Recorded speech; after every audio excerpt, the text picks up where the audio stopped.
Michael. I want to take this time to welcome the Board of Directors to the City Board of Directors agenda meeting for April the 26th.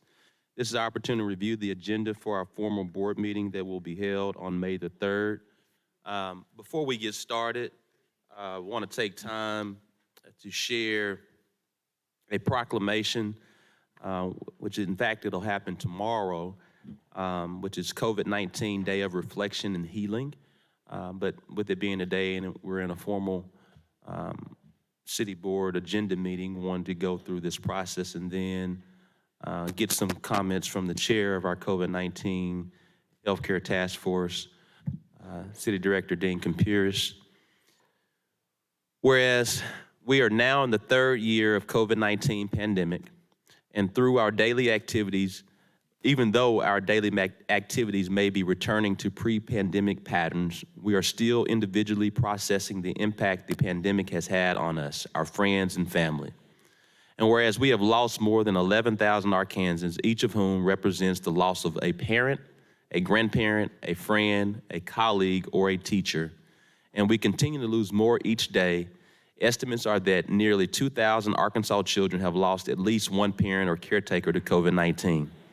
And due to the multiple waves of infection brought on by the arrival of new variants and the ongoing spread of the virus in our communities, we unfortunately have had little opportunity to stop and recognize our collective loss. And whereas many people were unable to be with their loved ones in hospitals or nursing homes when they passed away, and the pandemic often prevented families and communities from coming together to mourn those they lost, as a society, we are trying to return to a sense of normality. But in doing so, we may have robbed ourselves of the time we need to process the many layers of trauma that we've experienced over the past 2 years. And whereas those who were never infected by COVID-19 have nonetheless experienced disrupted rhythms of life that have contributed to increased levels of anxiety, depression, and other psychological distress. And whereas many of our healthcare workers are experiencing post-traumatic effects from their heroic efforts on the front lines of the pandemic, where they saved countless members of our communities, but also were the last present with many of the 11,000 Arkansans we lost. And whereas as the location of many hospitals and clinics which serve not only this city, but residents from all of the state, Little Rock's healthcare community has been especially impacted by COVID-19. And the Arkansas Center for Health Improvement Health Policy Board has encouraged that April 27, 2022 be designated as a day of reflection and healing. And this has been endorsed by leadership at the Arkansas Municipal League, and several houses of worship and faith in Little Rock are planning programs on this date in solidarity with this mission.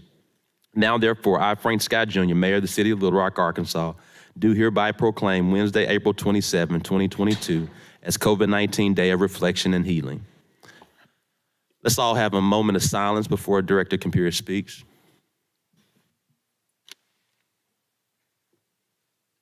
Thank you. Director Campiris.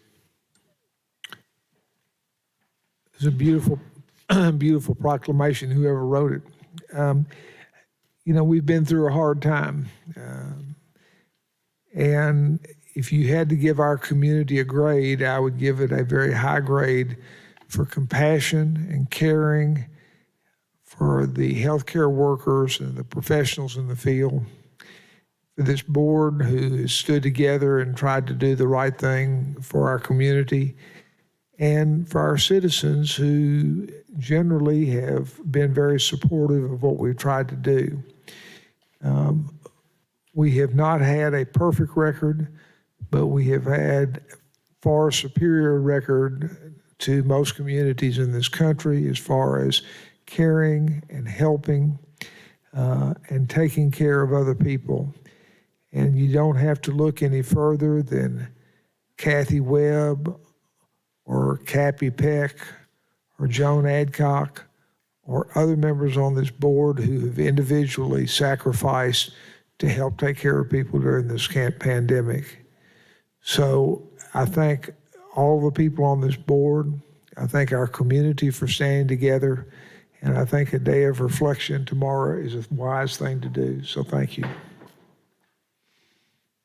Director Peck. If you'll just indulge me for a couple of minutes, it has nothing to do with that, but I did want to just mention the Sustain the Rock Awards banquet that was held on Friday, and there were 6 winners. This is the Sustainability Commission's pick, and I just wanted to publicly recognize them for their award, and I'll be very brief. There were 6 of them. In the small business category, the Nursery Farm and Garden Market, they grow aquaponics, and they have local meat and dairy, full plant nursery. It's where the old Burnham Woods is. They've got a great hybrid model as a producer and a community market. The second winner in the nonprofit category is Epic Glass. This is the new nonprofit arm that Courtney Little and Bob Crawford started. It's a move to deal with consumer container glass from Arkansas landfills and recycle it for the greater good. So big shout out to Epic Glass. Then we have a nonprofit organization, the educator category, and it's my alma mater, Forest Park Elementary School. They've launched a recycling program last year called, excuse me, the Recycling Rangers. And students from each class from K through 5 take on the role of recycling. They compost their leftovers from the cafeteria. They have partnered with the zoo in a couple of different programs. They were very active during Earth Day week. They've got a garden. They have chickens where they harvest eggs. And they also are involved in the Urban Food Loop Project, Go Forest Park.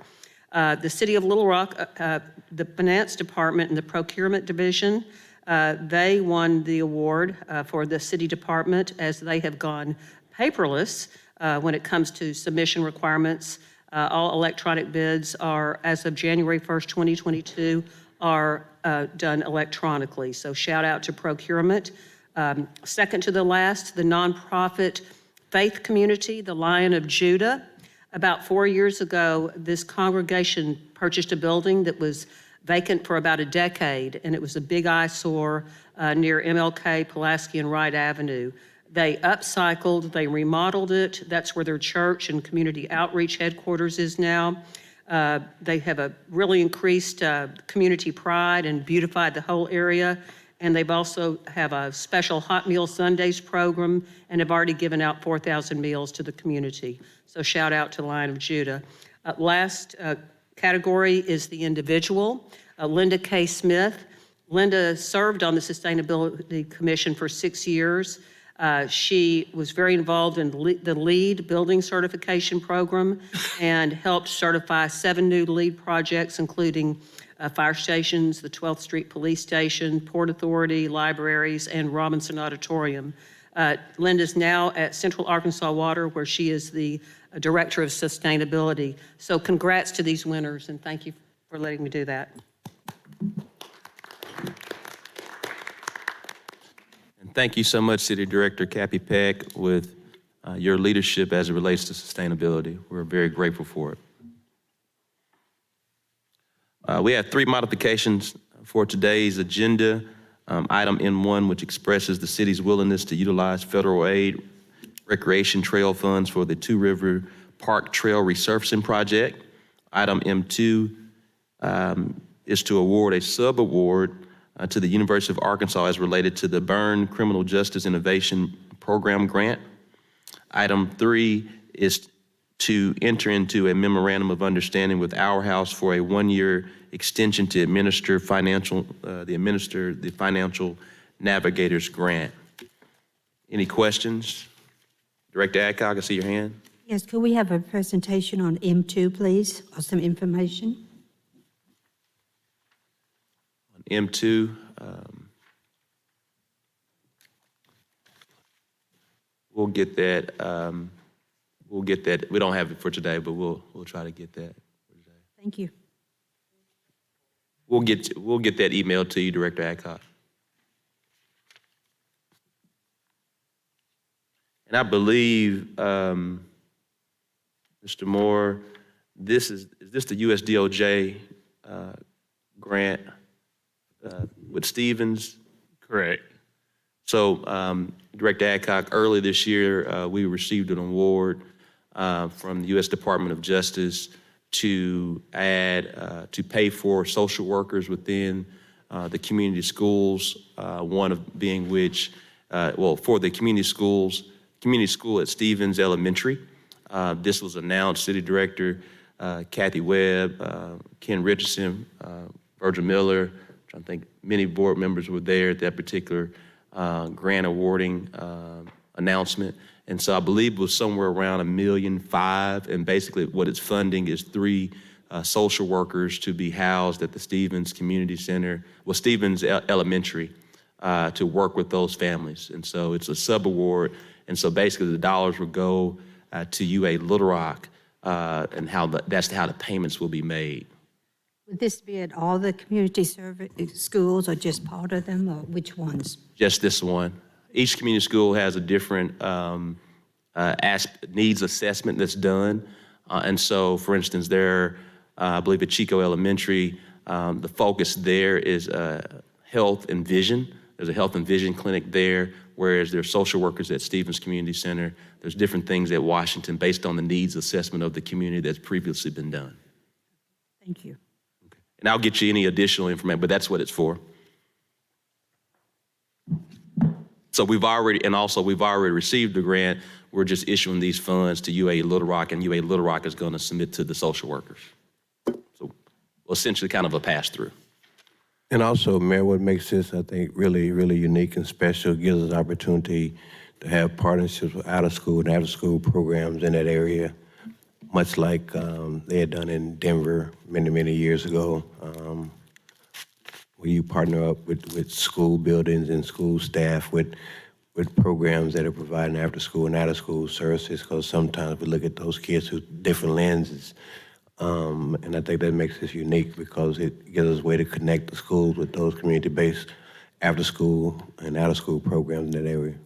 No, I totally agree. Thank you so much, Director Richardson. Board members, are there any questions from the consent agenda items 1 through 5?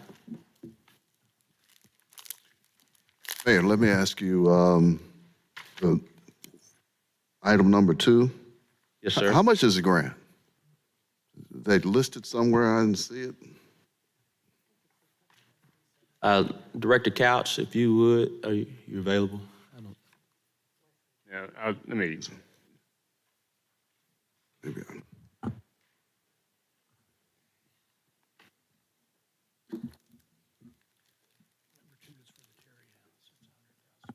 It's $100,000.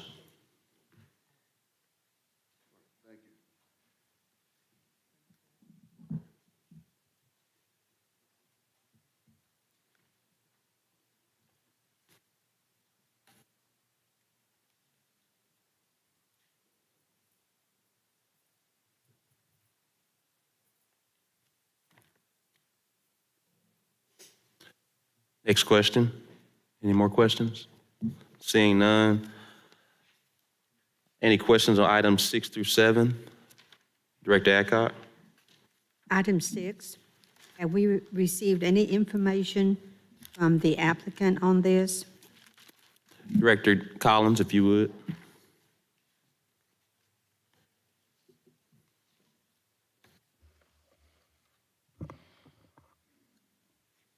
Mayor, Vice Mayor, members of the board, Director Adcock, this property is at 4500 Asher. We have not received any of the documents as required on the conditions that was set when the ordinance was passed, adopted by the board to remove it from the condemnation list. They needed to repair it. So staff issued a citation notice and then a citation for our procedures to go to environmental court. The property owner pled guilty in environmental court, and the judge dismissed for us to follow our process to bringing it before you for condemnation. If we could bring up the current condition of the building, the only thing that I know that the applicant has done at this, or the property owner has done at this time, is the building has been painted, but the main structure of the building has not been repaired. It's the next slide. There you go. If you go through it. So no, the property owner has not presented anything to us to meet the conditions as set by the ordinance that was passed. And when do we plan on taking it down? I plan on taking it down. Once this is passed, I've requested an emergency. So we will seek an emergency bid and go out and send it out for 10 days through procurement and tear it down. And we also have to send out, once we get a contractor selected, we have to go through a 10-day notification period pursuant to the state. So somewhere between, I would say around 30 to 45 days, we would look to take it to the ground. Okay, thank you.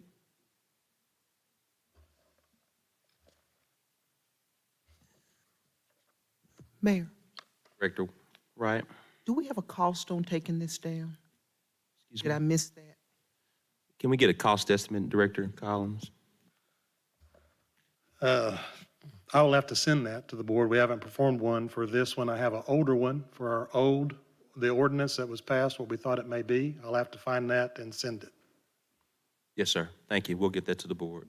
Director, any questions for item 8 through 10? Any questions for item 8 through 10? Questions for items 8 through 10? Mayor, Director Wyatt? items 9 and 10, the applicant asked for a deferral for 2 weeks, and our plan was to come up with a plan to state certain uses that we can put in under C3. And I received a list of C3 uses that's in our ordinances. I forwarded them to the neighborhood. The neighborhood came back Monday with a list of items that they felt like would be a good fit based on their desires. I sent that to Tom and sent it to Jamie on Monday. I forwarded it to the board today for them to look at the uses as well. Mr. Collins may give us an update, or Mr. Carpenter might give us an update on what is feasible to do. It's my understanding that they've not heard back from the applicant, and the applicant may still be reviewing those uses. I'm not sure. But that's the information that I have going forward. Thank you so much.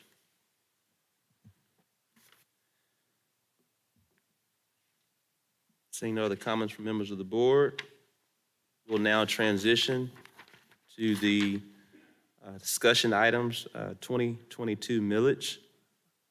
Mr. Moore? Mayor, members of the board, I'm very appreciative of the vote last week to help set the parameters of the 2022 millage. We have bond counsel and bond underwriters here today because I would like for them to begin to be able to put together the ordinance that we can discuss next month. Probably the final component of that would be the percentages. Ally, if you would pull that up.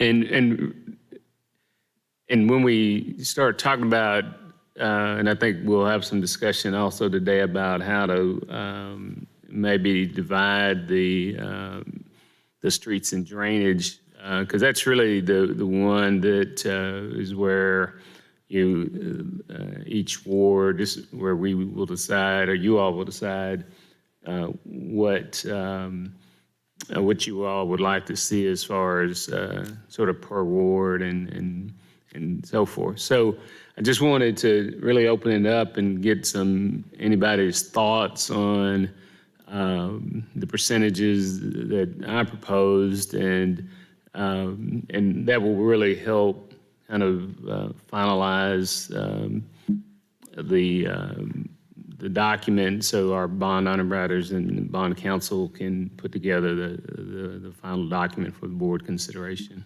Mayor, Director Wright? I don't know how to when you get stuff on the screen, I don't know how to raise my hand. It's okay? I'll get the tech team, but we'll come to you. Okay. Mr. Moore, I thought we voted this down.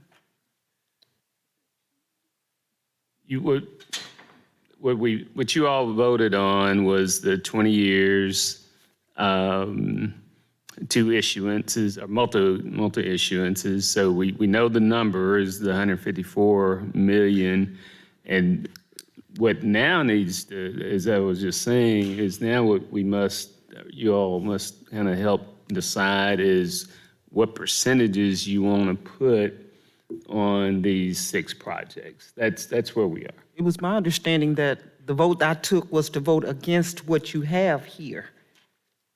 Correct. And again, just as I said last week, this is just the starting point.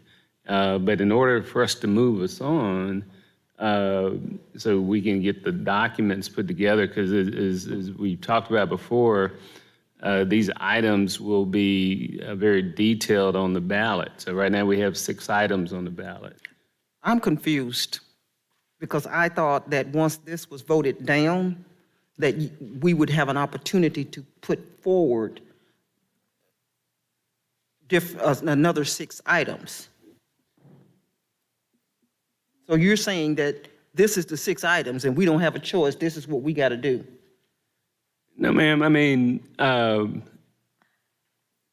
what you all voted on last week was the parameters, which was a 20-year multi-issue bond, which would generate $154 million.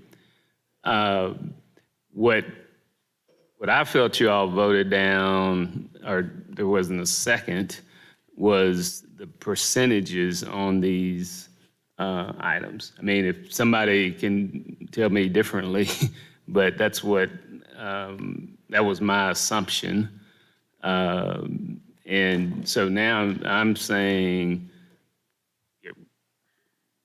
what percentages would you all like to put on these projects? Okay, well, this is a question I have. How do we include in here, if it can be included, the Targeted Community Development Initiative, where we have some economic development dollars for that, those projects that would be created as a result of the plans that are being worked on now? You know, I've thought a lot about that. There's been a lot of conversations about it. And I believe, the next item on our agenda is to go over the second tranche as far as that particular funding source. And I felt the board was very clear that you all wanted input on that process and what type of projects you would like to see. So that's definitely a potential, because as I've talked about and you heard from our bond underwriters, I mean, we're going to have multiple issuances. And since we have committed to trying to move that project or those projects forward as soon as possible, the second tranche might be the more viable option than a 20-year, or we're going to pay this off in 16 years, but the maturity date would be 20 years. So that's something that we've talked about internally, and I think is a very viable option as far as concentrating on that resolution that you all passed. I reread the resolution today, and because I was working on some things in connection with that, and I'd like for you to reread it because I believe it said $5 million a year for a particular period of time. And I think that amount of detail that's in there has gotten lost, where you think we can just put $1 million a year up to $5 million, and that's not what it actually says. No, It's $5 million a year for a particular period of time in order to allocate enough money to do something, to actually do something. If we take the $1 million that's been allocated now and we divide it between the different wards, that's about $250,000 a ward. And, you know, one street project will cost more than that. So that's why I was trying to see if there was a way we could get something in this millage to go toward that, even if we don't continue it for the whole 16 years. Correct. And my thought about that is, one, the second tranche money will be available next month. Two, we're going to have to, once you all decide these percentages, even though when we issue the bonds, we get the money up front, but we can't issue the entire 154 million because you got to spend that within 85% of it within 3 years, and there's no way we can do that. So we'll have to work with structuring, you know, which projects come first, which ones we do in the second issuance, or maybe even the third issuance. So I was trying to get to our 5 million goal very quickly, and then again, you know, when the discussion is around how we divide this up per ward, you know, I work, as you all know, very closely with each ward director and your residents to decide these projects. So, you know, we're going to have that opportunity to go by ward as far as which projects we want to get accomplished. So, and as I've mentioned in the past, there are a lot of projects that you all pass every other Tuesday that are really targeted community development, but we hadn't designated them like that, and we need to do a better job of that. And that's an internal issue that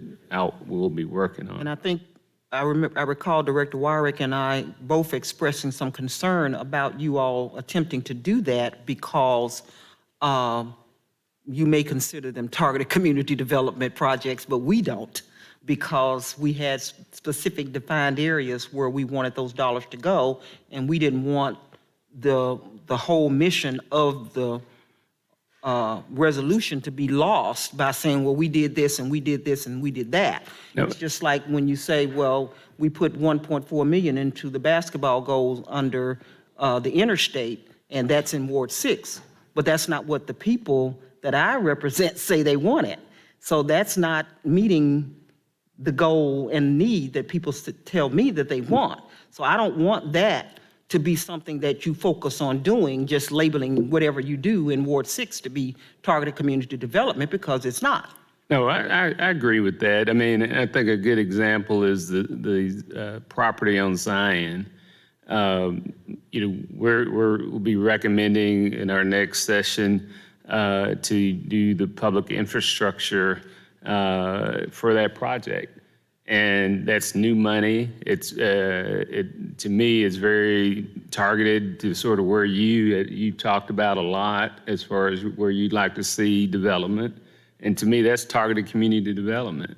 I agree with that, but I also have a 40-acre site that I need some economic development dollars for, which is why I asked for a line item for economic development in this millage to try to address that site. I mean, a 40-acre site in the middle of the city can really be a shot in the arm for that area. And without some economic incentive dollars to go with that, it's going to make it hard to develop that site, which is what has happened all of these years. And I think bond counsel would tell you just plain economic development in the millage is very difficult. That's why we were very specific as far as number 6, as far as port expansion. That's allowed. The city owns the property. That's the other part of it. Mm-hmm. We have to own the property that we're putting dollars into. Mm-hmm. So that's the biggest difference between the port and the 40-acre site that you refer to. So how would we get that done? Just do it under targeted community development, or what? Yes, ma'am. And then, okay, So I understand that there are some economic incentive dollars or packages that we've been putting together.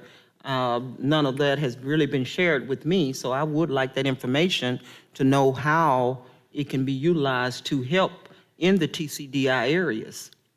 Yes, ma'am. Thank you. Director Webb? Thank you, Mr. Mayor. My comments are specifically for the question that Bruce asked.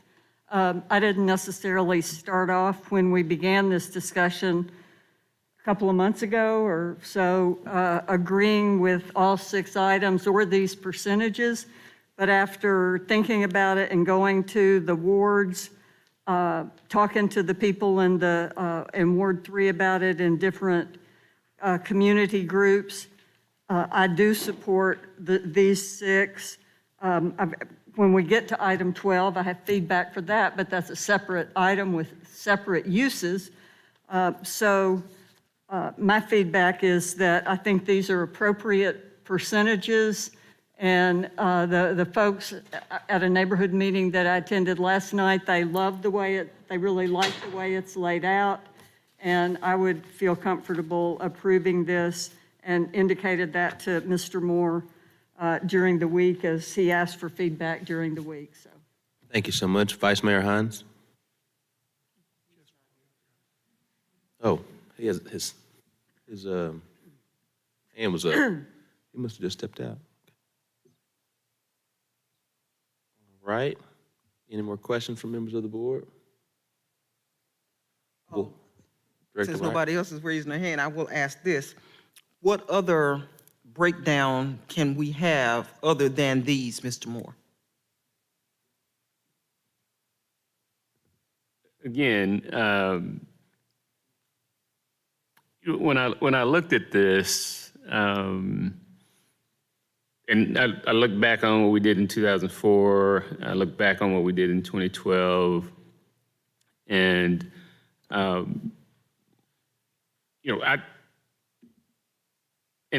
know one board member said, well, infrastructure might not be his particular top priority, but I believe collectively I've heard that. But I've also heard Director Peck say, in Ward 4, they don't have as many infrastructure issues. So I've tried to balance it, but I also know in 2012, we did on streets and drainage 70% and 30%. Streets and 30% drainage. And I think since then,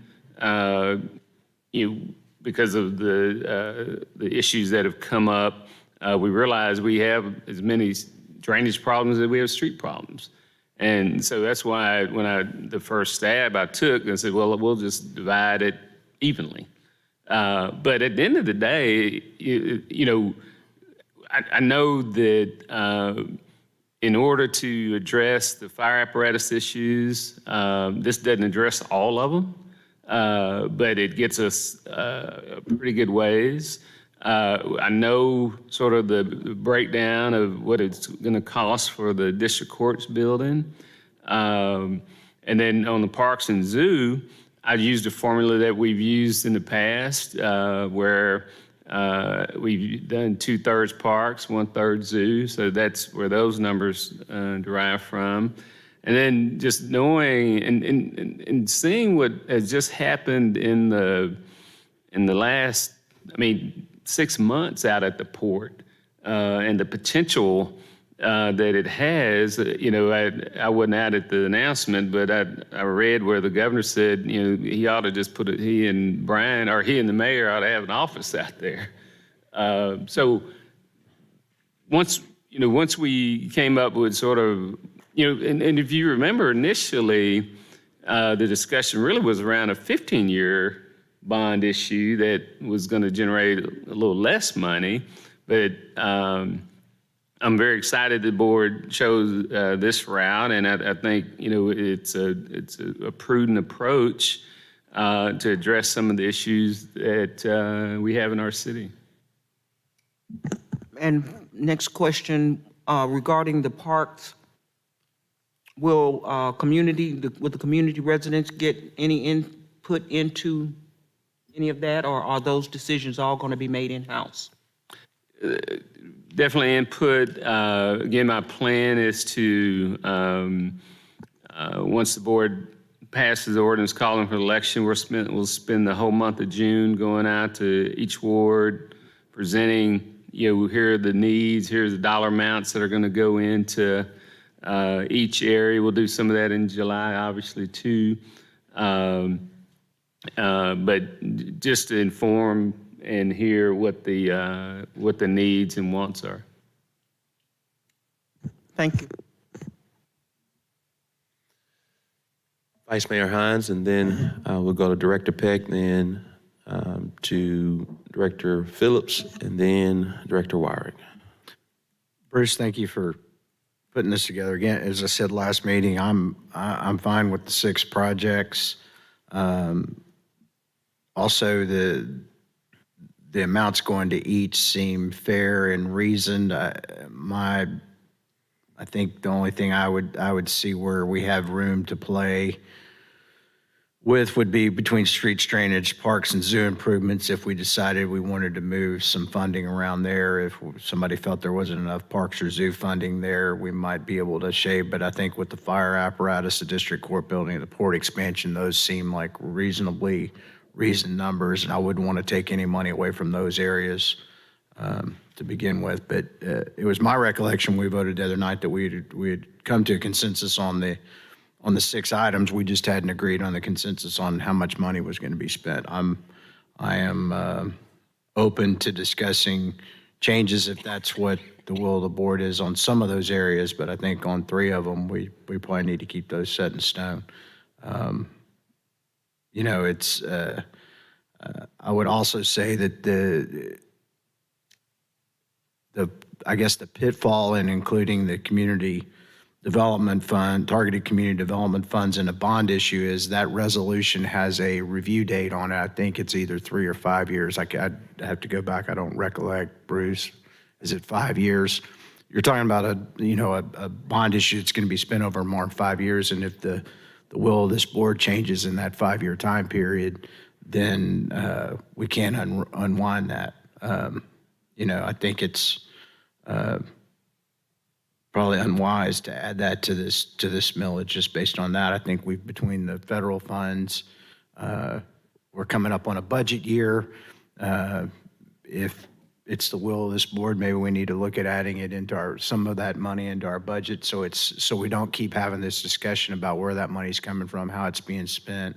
Seems like we have a lot of stuff to be hashed out still with that resolution, that nothing has been set in stone as far as that, and it seems to get thrown up every time we talk about top money.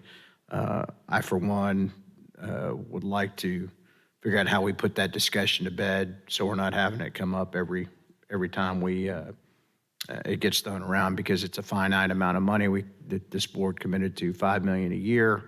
And so I think with the ARPA funds, we've got our money, a pot of money for this year that we could use that funding for, and satisfy that requirement for this year, and then get our heads up looking at the budget for next year to figure out how we do it in years going forward. I think that with the amount of federal funds we have, being a title city, we're already spending a lot of money in those wards anyway that's designated and can't be spent anywhere else. So I think that's kind of my thoughts on it. Thanks. Director Peck. Thank you. I would just like to say that thank you, Bruce, and I agree with Director Webb and Vice Mayor Hines. I like the categories. Of course, I would like more in parks and zoo, but that's okay. I understand that streets and drainage are paramount to most of the directors here. The people that I've talked to, my constituents, this is something that they can support. So I feel really good about it. Thanks for your hard work, Bruce. Director Phillips. Thank you, Mayor, and my apologies to you, City Manager, members of the board, for being late. I had another meeting to attend. So I may have I think I missed some of the City Manager's discussion at the beginning, so forgive me for being repetitive, but I want to be clear. So we voted this down last week and we're going to vote on the same thing next week? Is that what's happening? City manager? Director Phillips, we might not share the same verbiage. The vice mayor made a motion. There was no second. Correct. And so I didn't look at it as being voted down. I looked at it as just still open for discussion. And again, as I said last week, this is a starting point, but we've got to get documents drawn up pretty quickly. So if there are other thoughts about the percentages, then this is sort of why we're here today, kind of a workshop almost to get you all's feedback, because bond counsel here, our bond underwriters are here, and I just need to start getting the documents prepared, and if something needs to change, again, this was just my starting point. I understand that, but I thought we started there last week and decided that wasn't a good starting point since there wasn't a second to Vice Mayor's motion. And I know now is not the time to make a motion, but I'll be very transparent, and maybe my colleagues I heard Director Webb and Director Peck say that they talk to constituents, and obviously we represent people, and if their constituents told them, hey, this is good, then I can get their point of view this week. I hadn't heard that from the folks that I represent, which is everyone. So I'm still in the same position I was last week. And just for the sake of transparency, I'll be making a motion next week to with a different percentage amount. I know we can't vote today, so no really reason to state that, but I thought my colleagues and I made it clear that these percentages were not what we wanted. And it seemed like we're just going back to the drawing board anyway. Just so for transparency for the city manager, I do appreciate the work. I know it's a process. I know we're under a timeline. I understand we need to vote next week, and I'll be presenting a motion with a different percentage allocation for next week. That's all I have at this time, Mayor. Director Wyrick, then Director Computers. Thank you, Mayor. I don't know where to start. I'm wanting to highlight streets, drainage, and fire apparatus, because I think those are things that we need to be sustainable in our city. When I look at the streets that have requests for drainage and street improvements, those things have been out there since the last sales tax we had, since 2011. They've not been taken care of. And what I tried to do with the 2011 sales tax was to address the collector streets, because to me that was important. That got the folks out of the neighborhoods, got them on main thoroughfares to the freeway to get to work, to get shopping, those kinds of things. And so I think I did a good job in allocating money for that. We also did overlays on streets to make them sustainable and their active use to be longer.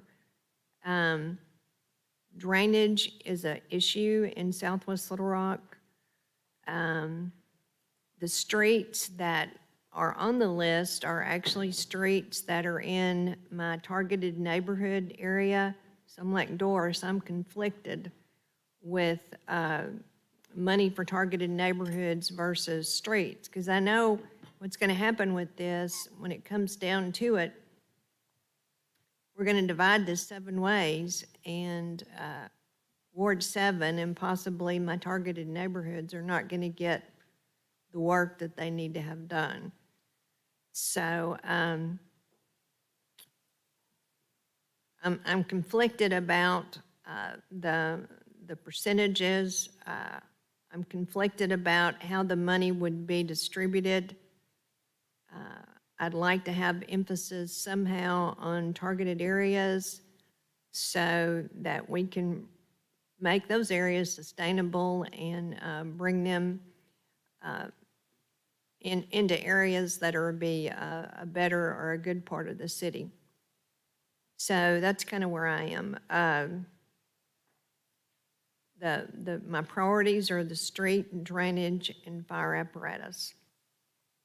And I do want to talk about the port just briefly, and it seems like that's really a good place to put money because we've got businesses and jobs and things that are coming in. So I'll highlight the port expansion as well. Thank you so much, Director Compuris. After Director Compuris, Director Phillips. Well, Director Adcock, is your hand up, Director Adcock? Director Adcock, then Director Phillips. Director Compuris? Is Director Richards, your hand up? I don't see it. No, I'm after Okay. Director, I don't. Director Adcock. I'm trying to figure it out, but I think I was after Director Adcock. Yeah, let me see. Is it up? Yeah, it's not, it doesn't have it on here, but we'll add you after Director Adcock. Well, I think I see now. Director Compuris? He's welcome to go ahead if you'd like. No, we're going to go in order. Try to. Bruce, a couple of things. Street and drainage of what we're putting in is about 8% of our need for the community, but at least we're doing something.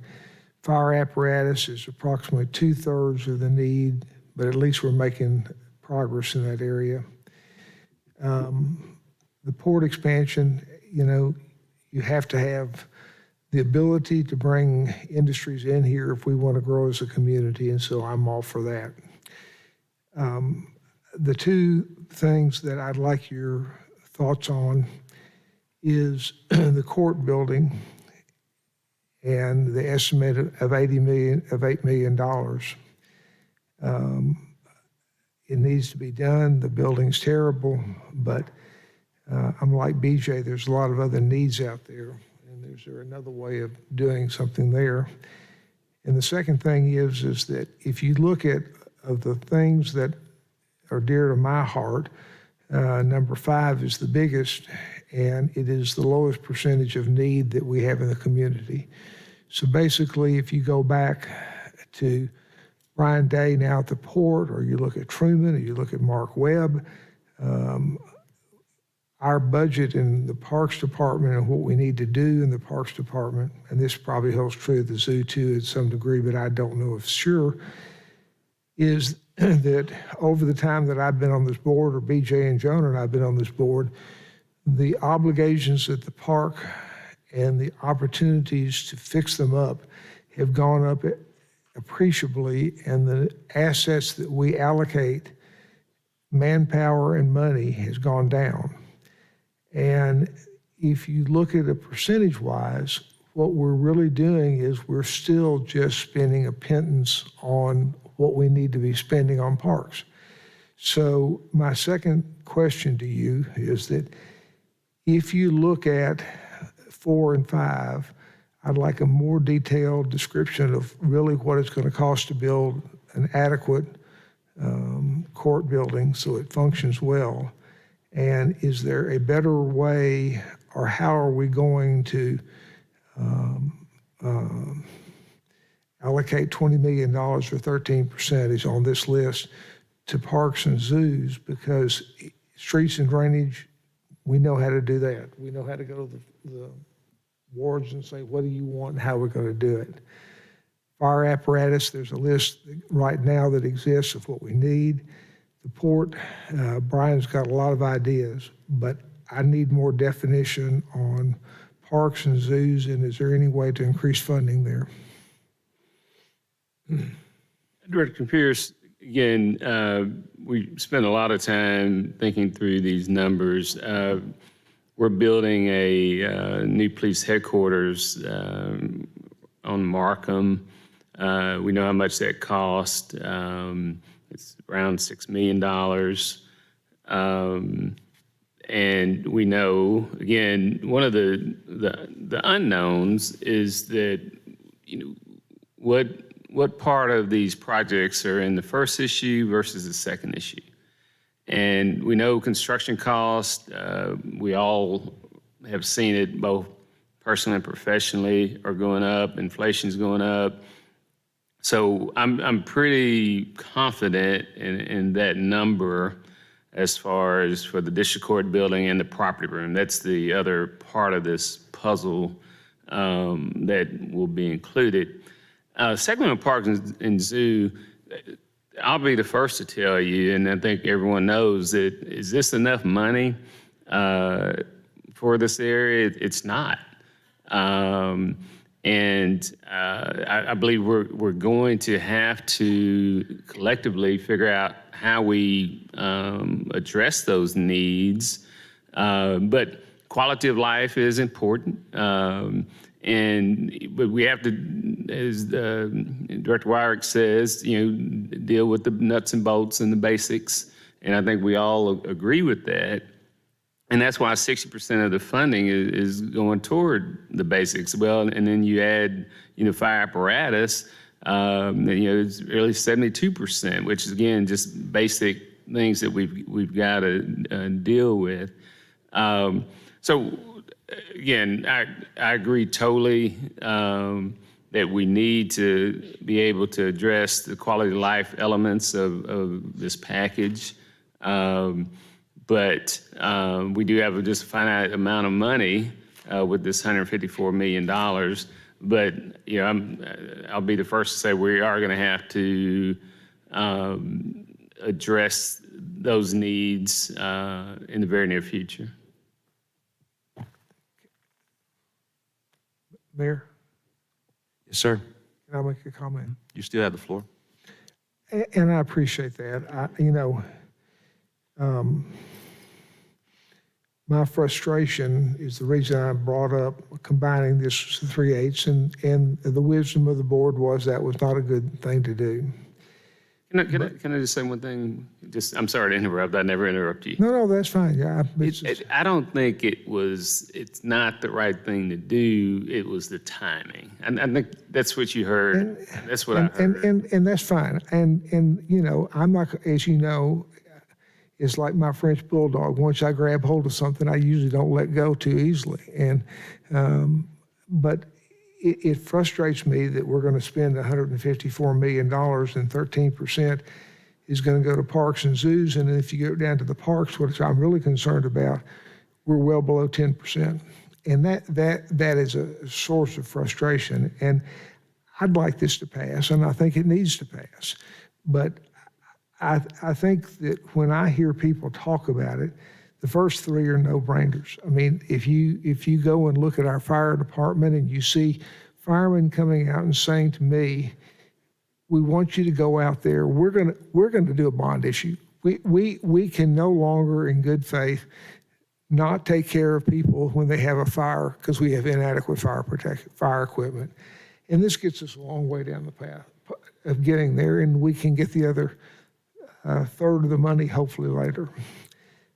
And the district court building, we were going to do it last time, and it's not very glamorous, but it probably has to be done. And the port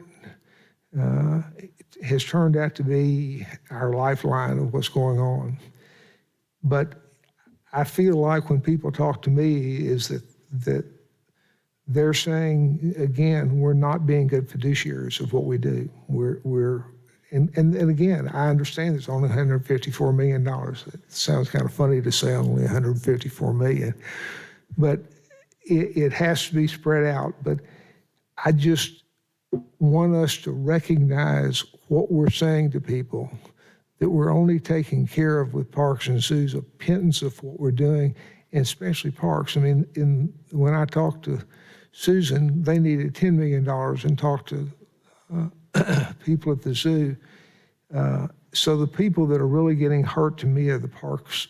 And so hopefully as a collective unit, as we move forward, not this month or next month, but hopefully in the near future, we figure out how to address that issue and address it correctly. Thank you, Mayor. Thank you. Now I believe we are Director Adcock. Mr. Moore, how much did we put into the streets and drainage out of the last bond issue? It was $110 million. 110, was that equally divided between the two? No, 70-30, 70% street, 30% drainage. So this time we're looking at putting in 46 in each one of those? Correct, 94. Yeah. Okay. You know, as I look at this, and I know that streets and drainage last time, we didn't even get, I don't think, halfway through our list. And this is what people remember. They've still got more and more to do. You know, if I was going to get my wishes, I'd just divide it between those two. But I'm not the only person sitting here. And I know that other people have lots of feelings about lots of these other projects. So I support this. It's not everything I want. It's not everything that any director sitting here wants or any citizen wants. But we are a team, and we have to play like a team. And a team says, let's make it what we all want some of, and know that all of us not going to get all that we want. So I support this. Thank you.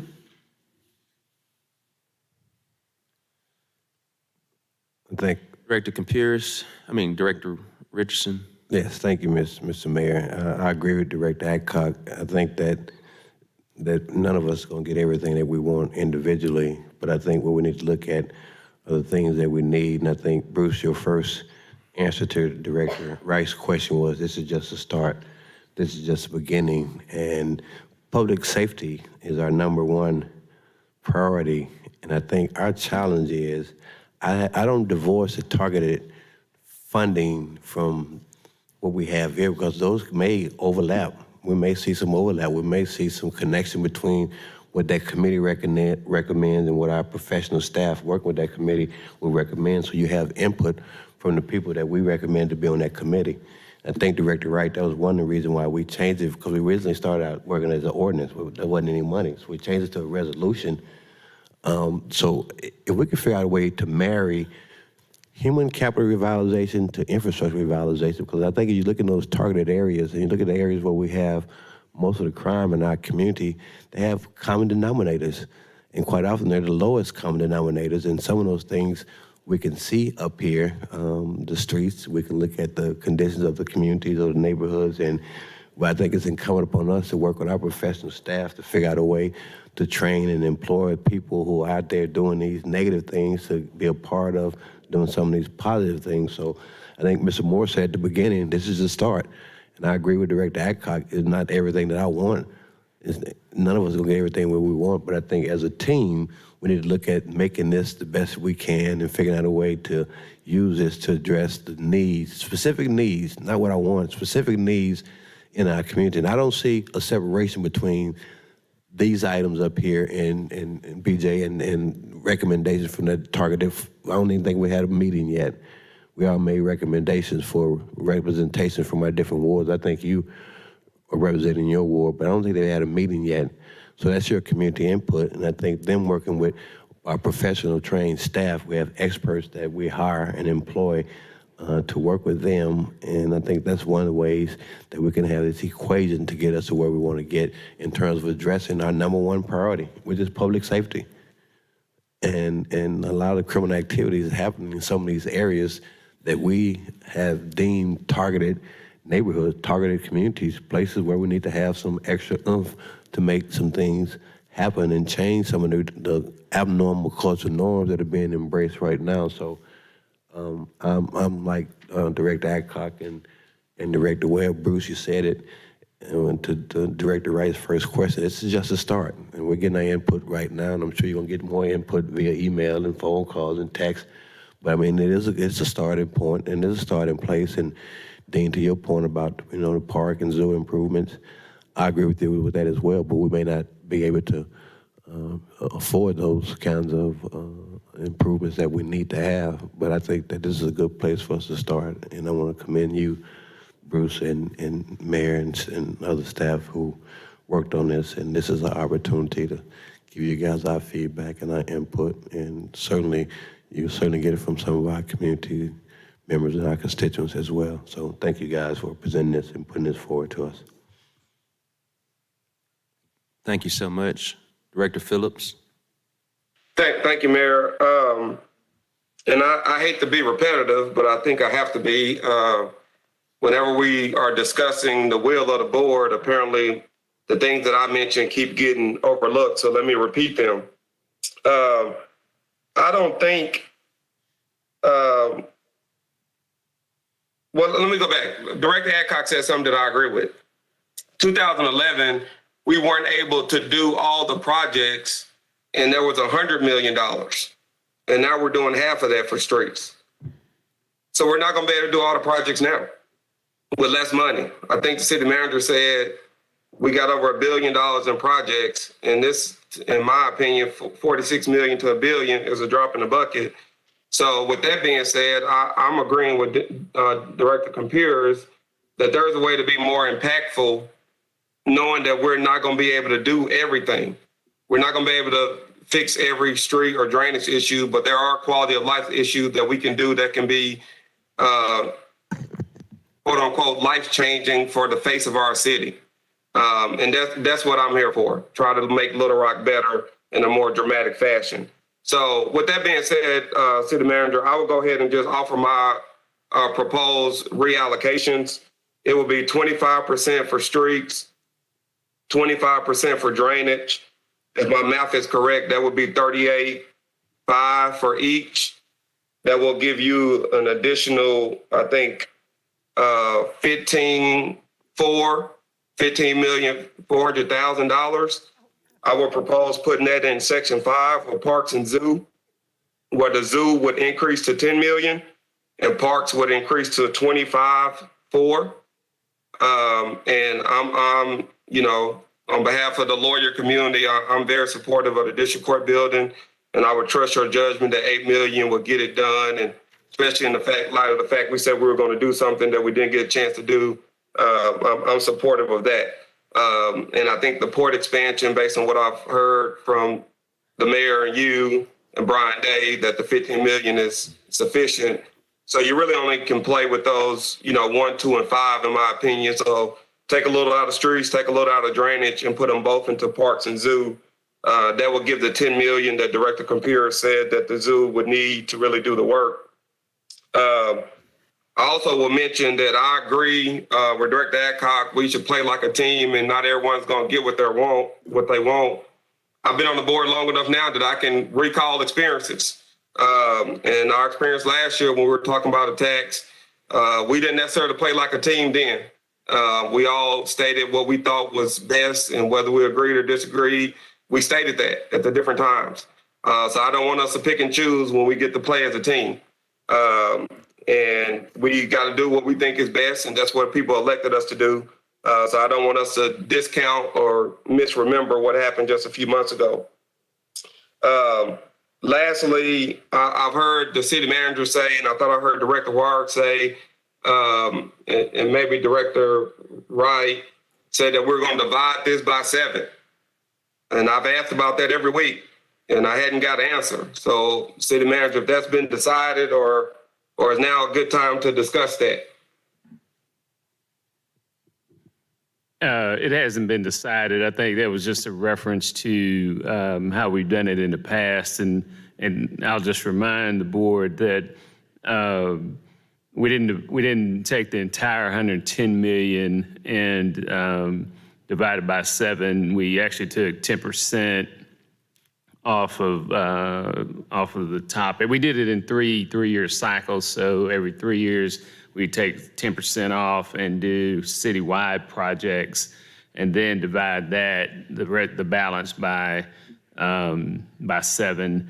And and it's something I'm really proud of. But pretty much and it wasn't dollar for dollar, but just about every ward came out equal in the process. So, so that has not been decided, but that's something that, once the percentages are, because I mean that your proposal changes the overall amount for streets and drainage. So I think that's the first thing that needs to be decided, and then once that's decided, then how we divide up the money by wards is, I think, the next part of it. But again, we need to do it fairly quickly. So members of the board. And that's what, and I want to restate something just for those who are watching. My proposal for the allocation will be streets 25%, drainage 25%, fire apparatus stays at 12%, district court building stays at 5%. The 10% collectively from streets and drainage is moved to parks and zoo improvements to increase that to 23%. And then the port expansion remains at 10% to stay at our 100% of the 154 million. So, City Manager, I appreciate that context. And I just, again, trying to get an order of operations here. Just to be clear, at some point next week, we vote on the allocations, and then at that point, you think it's prudent for us to discuss how we divide up the money, correct? Correct. That's the process we used last time. Okay. And as you mentioned, these millage parameters are a starting point for us to discuss. Can you give me the starting point for us to discuss as it relates to the division among the wards and the at-large directors? Where's that starting point? I can just go by my experience, Director Phillips, and I just mentioned it, where... And if that is the starting point, I'm fine, but I didn't know if you had a different starting point for 2022. I don't. I think it was a prudent approach that we used last time, because there's some projects that might impact... It might be in Ward 6, but it really, well, I'll give you an example. Canis, that was the division between the Vice Mayor, Ward 5, Director Wright, Ward 6, and then we also put citywide money into that project because, again, it impacts a lot of the city. So that's just an example of how we use the citywide money. Okay. And again, I just want to be repetitive because a lot of times when we talk about where the board's feelings are, I don't know, my feelings are being included. In response to their starting point, I don't think, I'm not supportive of that. And I don't know if this matters to Director Adcock or Director Computers, but it definitely matters to me as a large director. We should have just as much involvement as the ward directors. We all were elected. We're all part of this process. I don't see it being fair or equitable that 7 of my colleagues get a little more say-so than me and the other 2 colleagues as it relates to how projects are determined or issued. And I get you saying like, hey, well, there's 10% and we all discuss those things. But from an equity standpoint, the at-large directors are not as involved in the determination of these projects, if I'm understanding you correctly. So I would propose I guess I'll give that some more thought and come with a different proposal, but where we're starting at, I'm not with it at this time. That's all I have for now, Mayor. Director Wright. I have a question. This may be for Bond Council, Mayor. If we go with these 6 items and the percentages that are there, if an item is voted, is not supported by the voters, what happens to that percentage? What I understand, those funds are still available, but it will not go to that. Is that incorrect?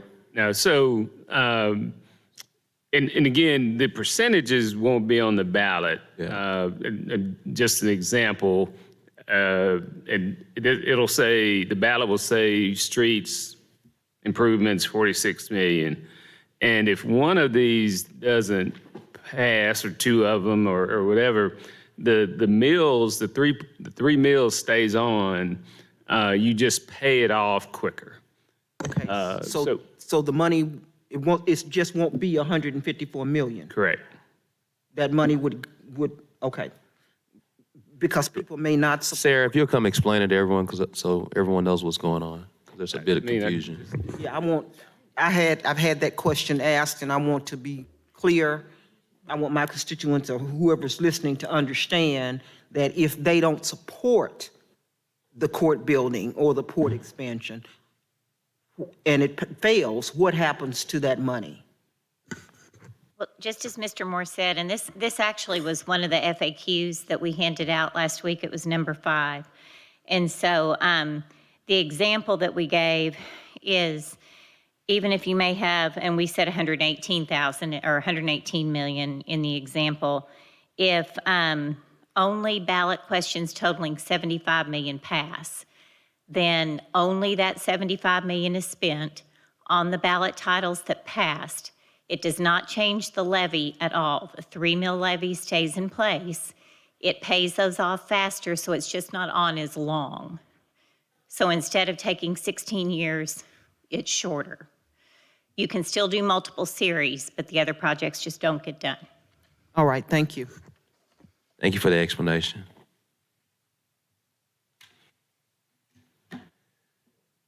Vice Mayor Hines?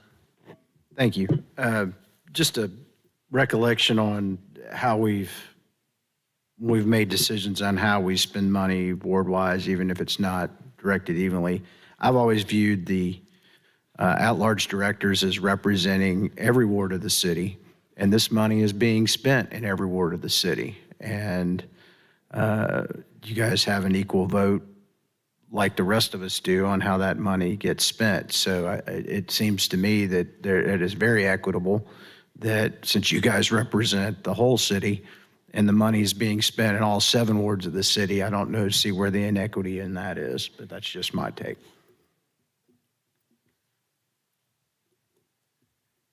Director Richardson, is your hand up? No, I'm sorry. All right. Director Peck, is your hand still up? No, I'm. Director Pierce? All right. Director Phillips, is your hand still up? Yes, it is. I want to respond to Vice Mayor Hines. All right. And I can appreciate that, Vice Mayor Hines, that we are in the process, but it's been my practice, and if you can correct me if I'm wrong on this, that, you know, you represent Ward 5, and I don't try to, quote unquote, you know, interfere with how you represent the constituents solely for Ward 5, because they go to you. And some of them come to me, but some of them come to you. So I'm just trying to get an understanding of how you are proposing that would work out. If the money is divided among 7, are you and me sitting down and we're going to decide this together? Me, you, and Director Adcock and Director Compeers? Is that what you're saying? Director Phillips, you, like every other director, can make recommendations on how the money gets spent in every ward of the city, not just Ward 5. So I don't understand the disconnect.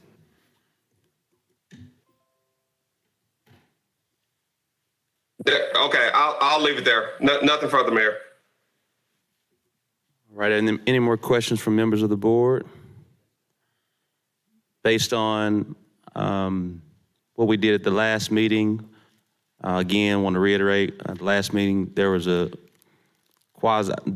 vote that can be changed because there's no ordinance at this point in time, but to set some parameters to share with the city manager to move forward. That vote at that time was to move forward with 20 years at 154. Mr. Moore's come back with the 6 items. We've shared the percentages. Is there a vote on those percentages to move forward with preparing an ordinance? We also understand that if there's a vote prepared for that and it passes, there's also another proposal coming from City Director Phillips as well. Just keeping everything in continuity with what happened last week. So is there a vote for the percentages? I thought we couldn't vote since this is an agenda meeting. Yeah, we're not in session, Mayor. Okay, well, essentially, we didn't have a vote then last week because it wasn't an ordinance. That's the reason why I was keeping everything in continuity. So again, what will happen is, if we definitely can maintain that, but understanding, I believe there will be a resolution now for 20 years at 154, assuming everything goes well. It'll be with these percentages that are presented today. Everyone, we all on one accord? Any questions on that? Director Ken Richardson? Yes, Mayor. I think that we all on one accord, but I think Director Phillips raised some interesting points about our form of government. A lot of people don't realize we still have a manager-council form of government. We didn't change the form of government. We just made the mayor position a full-time position. And I think that his questions really highlight sometimes the difficulty of having at-large members, particularly if they have association with particular interests in the city or particular parts of the city, and not all of the wards, 7 wards, are given the same attention and or support that particular other parts of the cities may be getting. I think his questions and his comments really highlight the difficulty. I think the interesting part, Vice Mayor, the cognitive dissonance for me with us having at-large directors, because you can have an at-large director, and if you don't have the right kind of relationship or a good relationship with that director can work against you in your own ward and then work against you in the interest of the constituents that brought issues to you in your ward. So I think he raised an interesting point that I think we'll talk about that at some point in time down the line. But I just felt compelled to say that. I raised a real interesting point in my mind, because I think that a lot of people don't realize we still have a manager-council form of government. We did not change the government in 2011. We just made your position a full-time position with some added responsibilities and added duties, but we still have a manager-council form of government, not a mayor-council form of government. And I think the reason why we did that was to make sure we kept our at-large directors, and that's my opinion, and please allow me the right to be wrong in my opinion, but that's all I have on that, Mayor. Thank you so much. All right, I think we have what we need to move forward for our next Tuesday. We'll have now Director Cox, who will come before us for the American Rescue Plan Act. Good evening, Mayor, Vice Mayor, members of the board. You should have a PowerPoint presentation before you. You should have copies at your desk, and I believe they've been emailed to you if you're attending virtually. And so the start of this, the first couple of slides I always like to include when we discuss the American Rescue Plan Act. And there was an echo. Can that be addressed? I think that we're getting at. Mic test. Thank you very much. So the first couple of slides are a repeat, but as you all know, we received the first tranche of $18.8 million in May of 2021, and the board has passed three resolutions that state the intent for approximately $17.4 million of that first tranche, and the remaining unallocated amount of the first tranche is $1.4 million. And the city expects to receive the second tranche of $18.8 million next month. And as a reminder, on the timeline, costs have to be obligated by December 31 of 2024, and projects must be completed and paid for by December 31st of 2026. Moving to the next slide, the categories for expenditures are expenditure of lost revenue on governmental services, public health measures to respond to COVID-19, water, sewer, and broadband infrastructure, addressing negative economic impacts of COVID-19, premium pay, and indirect costs. And then the next slide is new to you, and it's the final rule for ARPA's State and Local Fiscal Recovery Fund, which is the fund that we've received this money from. The final rule is now effective. It took effect on April 1st, and it was released earlier in 2022. And it presumes an expanded set of households and communities are deemed to be impacted or disproportionately impacted by the pandemic. And so for the city of Little Rock, this generally includes wards 1, 2, 6, and 7, and a small portion of Ward 3, I believe, along the 12th Street corridor. And then the final rule also includes a broader list of listed eligible uses for these impacted and disproportionately impacted households and communities as part of the COVID-19 public health and economic response. And so that includes making affordable housing, certain community development, and neighborhood revitalization activities are eligible, and they're listed in the final rule. And then the next slide, the next couple of slides, is the same that y'all have seen this before. We have added a column on the ward or the city department that is impacted by the project. And so these are all the first tranche projects. And again, you have seen this before, but that final column on the right is new. And so I don't need to itemize or discuss every single one of those, but so those are the board approved ARPA priorities. And then now we're to the 1.4 million on the that remains unallocated from the first tranche. And so, Allie, you can switch to slide 11. Thank you. So the resolution, the most recent resolution increased the allocation for fire apparatus by $100,000, and it decreased the allocation for COVID mitigation and prevention by $400,000, and it decreased the allocation for one-time pay for city employees to reflect our final actual costs. So, given all that, the current unallocated balance of the first tranche of ARPA funds at issue, or that we're discussing tonight, is $1.4 million. And so, on slide 12, you'll see the first item we'd like to recommend is increasing the amount for infrastructure to support future affordable housing sites by $710,000. And that's already listed as a priority for $240,000, and we're recommending increasing that to a total of $950,000. And the needs are great, and so that is our first recommendation for the 1.4, is that $710,000 go towards this infrastructure. And then on the next slide, the final rule provides a broader set of listed eligible uses, and it includes things such as parks, green spaces, recreational facilities, sidewalks, and pedestrian safety features. And you can see the list here on the slide. And so tonight we're recommending $201,156 for sidewalks, $200,000 for recreational facilities, and $200,000 for parks. And then the next slide is a $100,000 recommendation for a congregate housing facility serving persons with intellectual and developmental disabilities as well as blindness.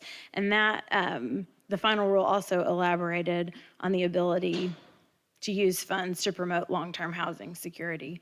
So that's a part of where that recommendation came from. So then on slides 15 and 16 and 17, it's that, what I've just shared with you in a table.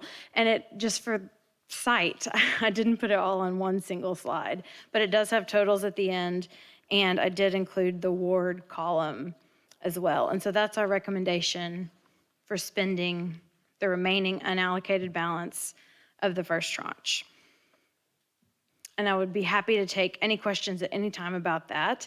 And then the other thing that we would love to do tonight is hear your ideas for the second tranche of spending. And generally, so that is the second tranche is $18.8 million. And so we want to listen to you tonight and get your feedback, and then bring back a proposal next month that pertains to the second tranche.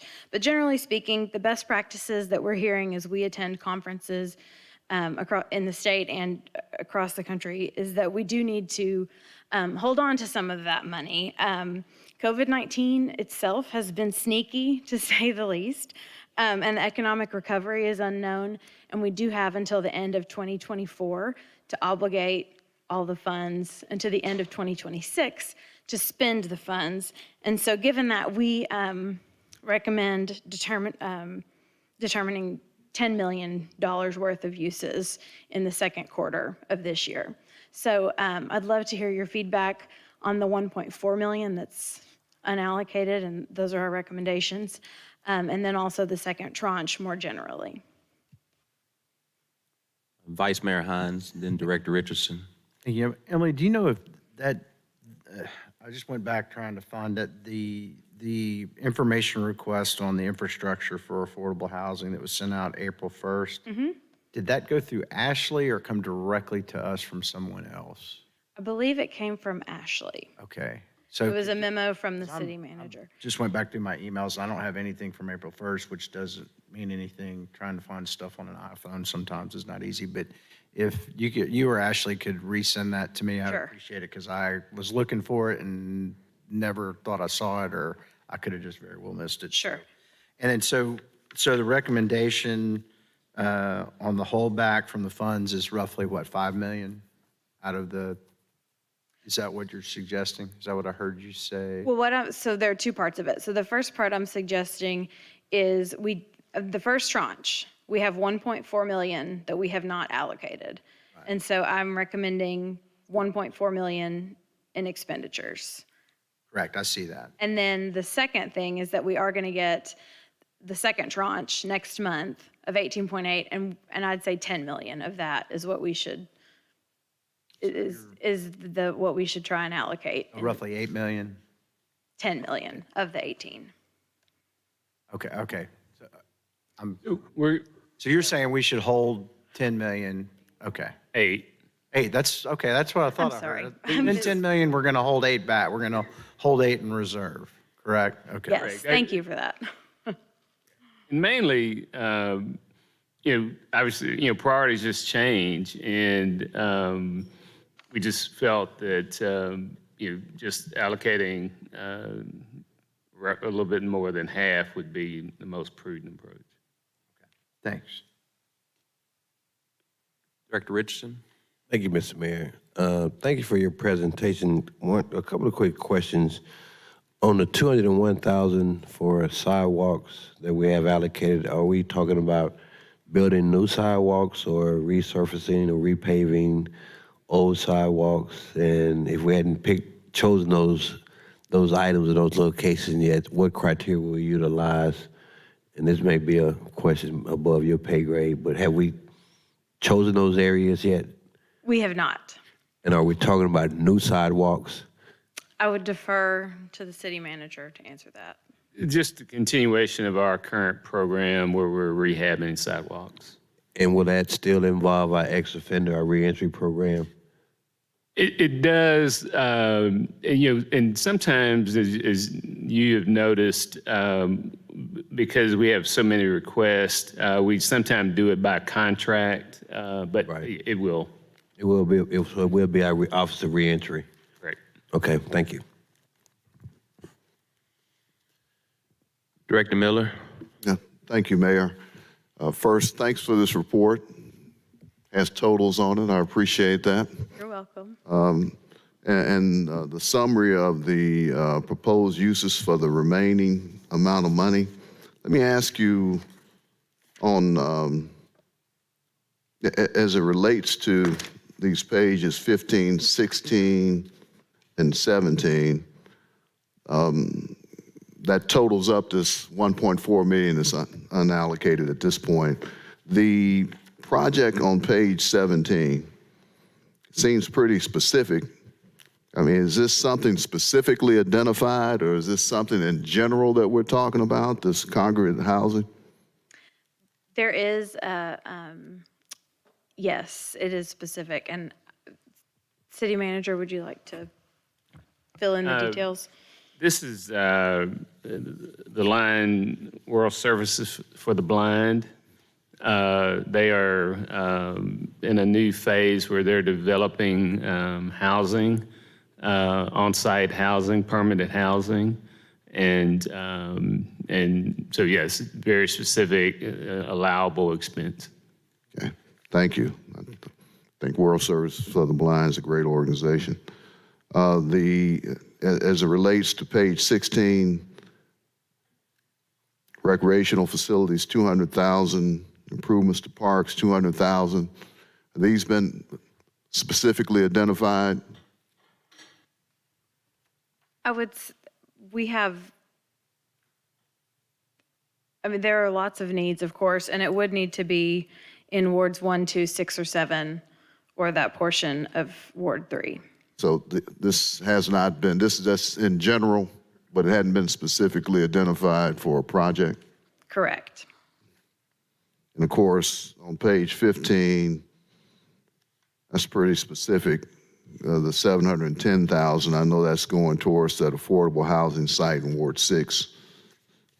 And again, these sidewalks, again, as Director Richardson was saying, it's not specifically identified. You're saying it has to be in some of these areas. Correct.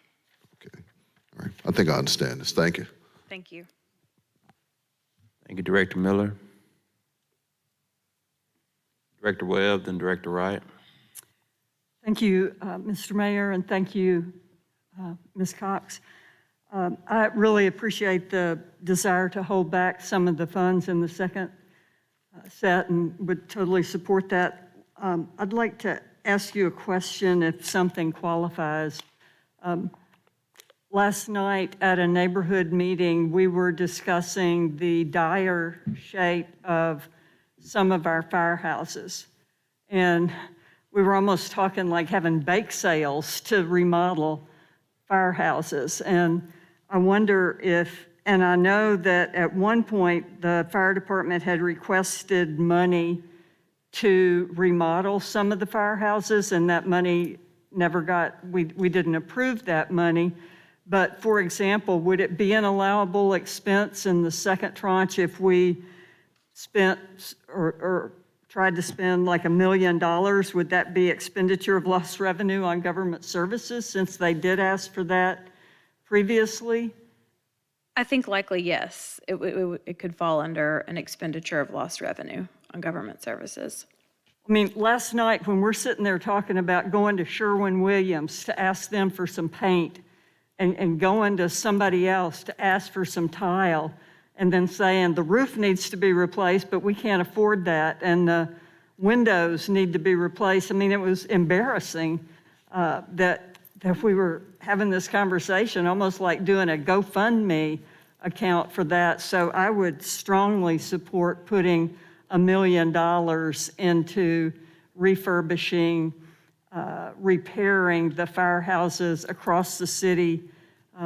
And it's almost like an unsafe work environment for people who are saving our homes and our lives. So, and I think that real-time crime center that Chief Helton talked about this week would definitely be something.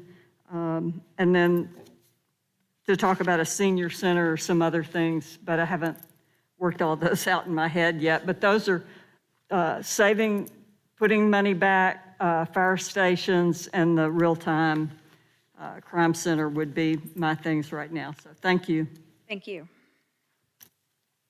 Director Wright. Thank you, Mayor. I don't have any recommendations on the 1.4. I think that's a good allocation that you've laid out there. Emily, can any of this money be used toward economic development? Explicitly economic development, no. The final rule was clear about that. But vacant and abandoned properties, there might be some opportunity for something there, but I would need more detail. Okay. So, Mayor, as I was talking about developing that 40-acre site, affordable housing would be a large component of that. And housing for people to rent, not purchase. There'll be a purchased portion and a lease portion. So I'd like for some of that to go toward that. Also, too, Emily, what about healthy foods and things of that nature? Access to healthy foods was actually listed in the final rule, so yes. Okay, so I've had an outdoor learning center project that includes a healthy food initiative as a component of that. Mr. Moore is familiar with that. I'd like to see if we could allocate something for that. Don't think I know we were short, I think about $53,000 is all we were short. Everything else had been donated. I'd also like to know if we have our medical clinic in place, but if there is a need for, that they may have in the future, could some funding be allocated for that? Toward, I know they'll be doing immunizations, they'll have a separate clinic for that. I don't know what other needs they may Potentially. I'll have, look but I'm into just that. saying, would healthcare be something that would be allowable? Beyond COVID-19 is, I assume you're talking about. Yeah. I'll have to look back into that. Okay. And the senior center, what about something for our seniors where would be anything in that be eligible in that? So are we talking about ongoing costs or one-time expenses? Because that is kind of part of what you've got to consider Yeah, since the what you have to funding does go consider, away. yeah. Okay. Well, I know they want a senior center, and this was supposed to be a senior center, but it's being used for other things. So I don't know what else we would be able to utilize those funds for, but I know that was one of the things that I was asked to look into to see if any of the ARPA funds could be used for that. Okay. And finally, youth programs. Like the recreation, like the ball fields at West Central have never been upgraded. The fencing is 60 years old, the seating, the bathrooms, everything. Can any of this be used for that? Potentially. Recreational facilities were one of the enumerated eligible uses in certain areas, so yes.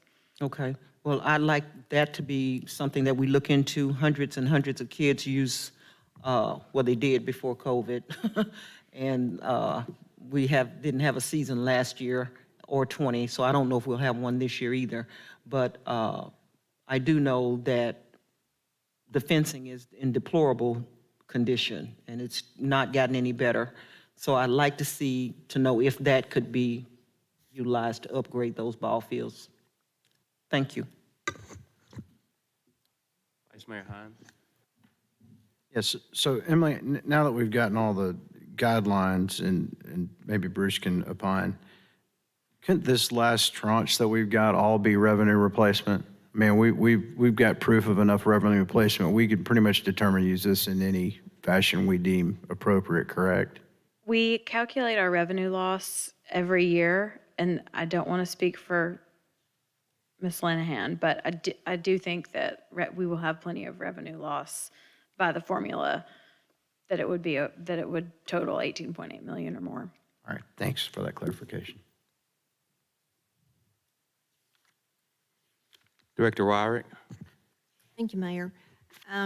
For the next tranche, I would like us to consider adding some more drainage projects to that. We gave an award a sustainability award to a gentleman that lives on Stagecoach Road. And with the rain event we had a couple of weeks ago, there was so much water that they had to pull 3 vehicles out off the road in order to save them with families in them. So I'd like for us to consider drainage on well, specifically Stagecoach, but I'm sure there's some others. I agree with Director Webb about the Real-Time Crime Center. I think that would be a good use of dollars. The fire stations, I think, is a good thing. And this is a question. We seem to be having a lot of homeless camps in Ward 7, and it almost feels like that if you move them, then they just go to another place, and they're getting bigger and bigger. And obviously, there's a need for something for our homeless population, particularly in Ward 7. You brought up a point that when you talk about one-time cost, that's one issue, but, you have to consider the future cost as well. But if there's anything that we can do in order to help our homeless population, temporary housing, something along those lines, I think that would be key. Because I'm hearing more and more and more about homeless camps, and it's really concerning to a lot of people out there in Ward 7. So I'd like for us to consider something for that. Thank you. Thank you so much. Director Adcock? Yes. I would like for us to look at putting some money into the senior programs. You have senior programs that was at Dunbar, East Little Rock, West Central, and Southwest community centers.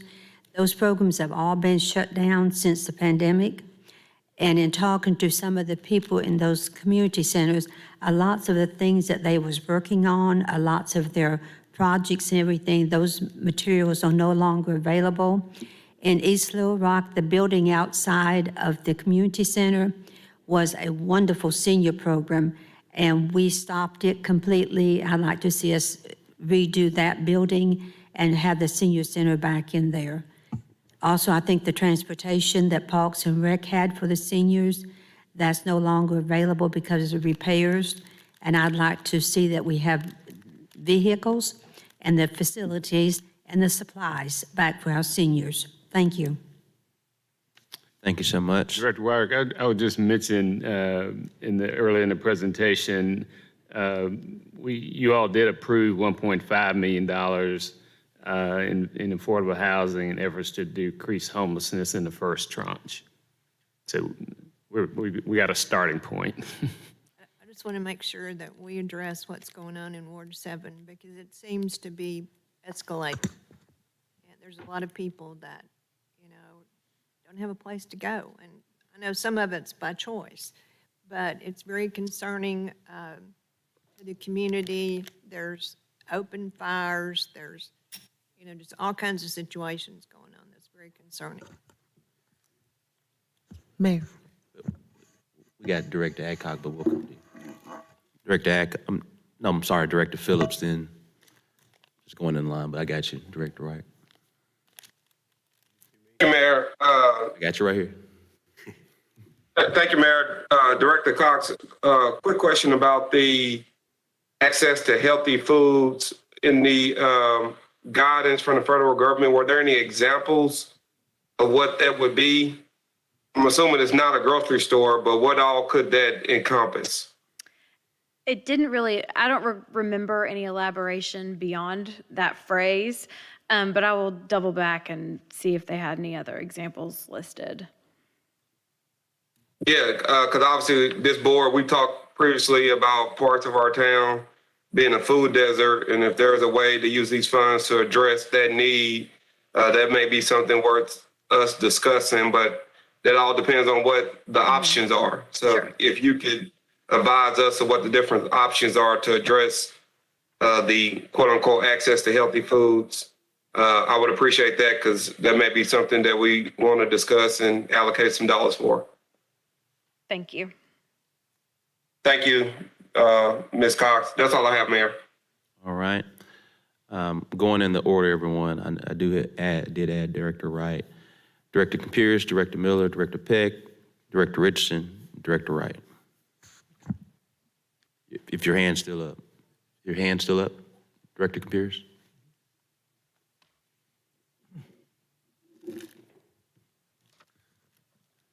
Emily, thank you. Could you define on your proposal for the remaining unallocated amounts what it means, 200,000 for recreational facilities and $200,000 for parks. What can you be used for?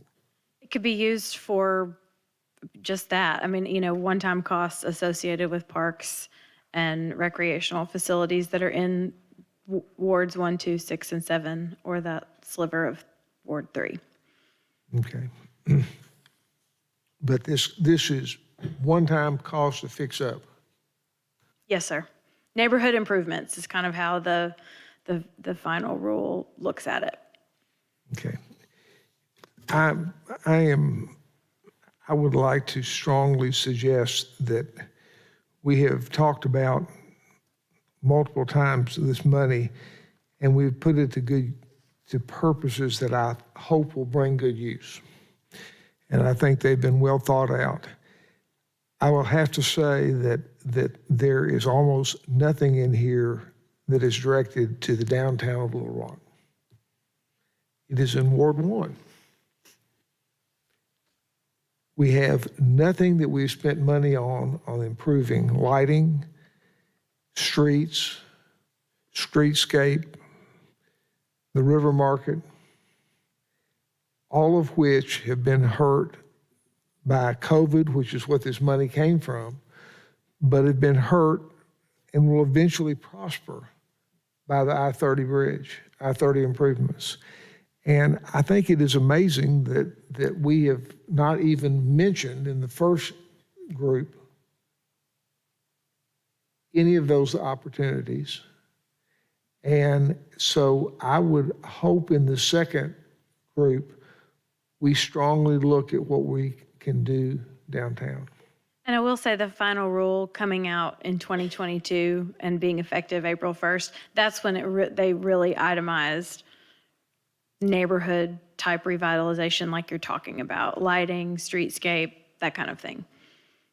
So it is appropriate for the second I tranche. consider downtown everybody's neighborhood. It just happens to be in Virgil's ward, but it's everybody's neighborhood.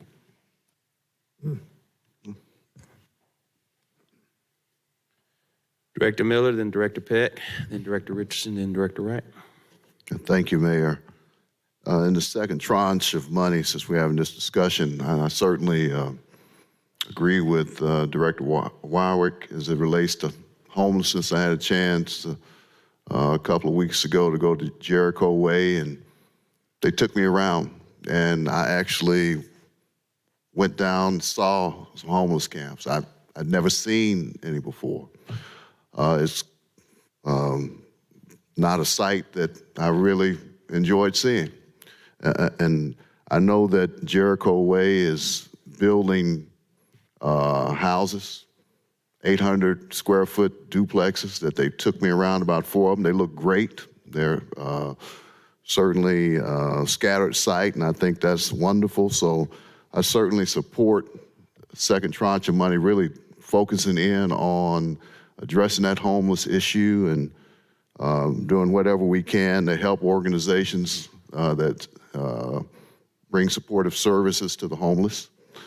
I also want to make sure people don't become homeless. And that certainly, if we could take a look at funds going towards fixing health and safety issues at people's homes now. I know in our neighborhood housing neighborhood programs, we have rehab funds. It's never enough, even when they get private sector funds and funds from banks to try to help with the rehab for health and safety issues. We really need to take a look at that, because if we let people's housing stock deteriorate to a point where they can't live in it anymore, they could become homeless. And so we certainly want to address that issue. So anything that we can do as it relates to housing, certainly addressing the homeless situation, but also addressing affordable housing, whatever type of supportive funds we can get to try to help with the funds that we already put towards that would be extremely important, in my opinion. Thank you, Mayor. Thank you so much, Director Peck. Thank you. I would like to say that I agree with Director Webb and some of the other directors regarding the Real-Time Crime Center. I think that's important. It's about $1 million, as well as the improvements to the fire stations and the senior center. And I did have I think, back and forth with you, Bruce, and you said that would be an allowable use. The other thing, and this is not Ward 4, I know it's not 1, 2, parts of 3, 6 or 7, but we do have a community that's been very much impacted, Pankey.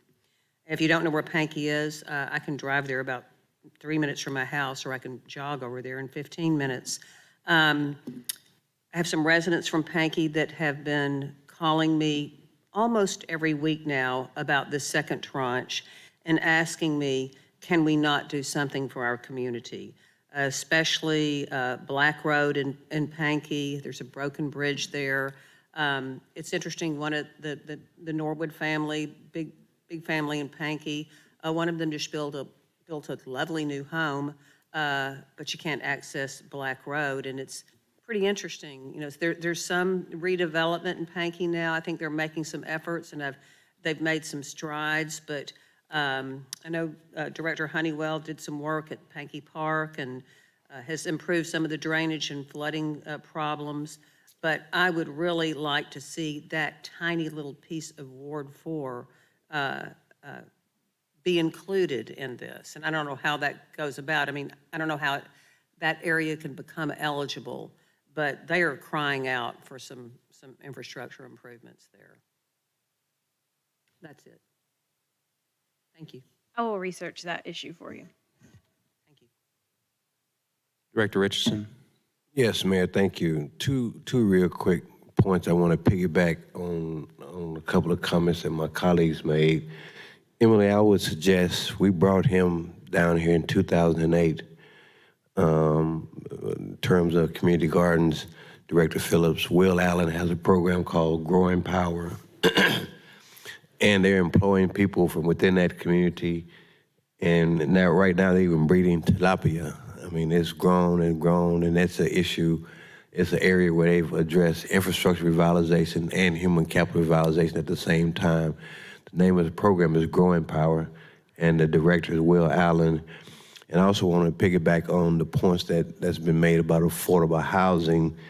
I think that as public safety being our #1 priority, a lot of the crimes are happening in areas of our city where we have a disproportionate number of renter-occupied facilities, renter-occupied homes. And right now, we have, I mean, I don't know if it's a question for Bruce or Mr. Howard, I see him there, or Mayor, or you, Tom, but we've had structures that's been owned by the land bank, and we hadn't, in my opinion, we hadn't figured out a way creatively to proactively transfer those or get people in those areas qualified or have enough capacity to get those rent-to-home kind of programs. And I don't know, Tom, if there's anything we can do legally with that, because right now, guys, we have a ton in wards 1 and 2 of unsafe vacant structures, those UV structures with the red signs on them. They're boarded up. And if we don't do anything with them right now, those of us, if we're here 3 or 4 years from now, they're going to come to us for demolition. And I think that we need to figure out some kind of regulation. There's a bunch of bright minds around this table here. And I think we can creatively come up with a way to proactively address this issue, because a lot of times, unfortunately, those people who are in the rent-owned homes are not seeing those homes or communities as their homes. And I'm not stereotyping, because I grew up in rent-owned homes my whole life. But I'll ask anybody in this room, and I better guarantee I will not see a single hand raised. Has anybody in this room ever got an oil change on a rent-a-car? On a rent-a-car. You rent a car. Have you ever gotten an oil change on a rent-a-car? Have you taken and spent money out of your own pocket? Have you ever taken it to a detail shop? So unfortunately, I'm not stereotyping, because I lived in rent-owned homes my whole life. I think sometimes that's a mindset in certain parts of our community where we're having the most trouble, and we have a lot of vacant structures I would encourage us to look at that proactively. I think we saw in 2008 when we did the foreclosure resolution, the correlation between vacant structures and increase in criminal activity. And I think we need to figure out a way, Tom, if we can legally do it and engage some of the neighborhood associations that we're working with and some of the community leaders that we're working with to figure out ways to have rent-to-own programs for these structures that if we don't do anything about it right now, 4 years from now, they're going to be having on demolition list. And they're there. And some of them used to be land bank properties owned by the city. They're owned by the city. And do we have any programs in mind to figure out a way to get those people who are living in those areas qualified or getting them to the point where they have the capacity to have a rent-to-own kind of partnership with them? So that's all I had, Mayor. I just wanted to piggyback on a couple of points that a couple of my colleagues made about the community gardens, and I think Doris and Lance said something about the affordable housing. Thank you so much.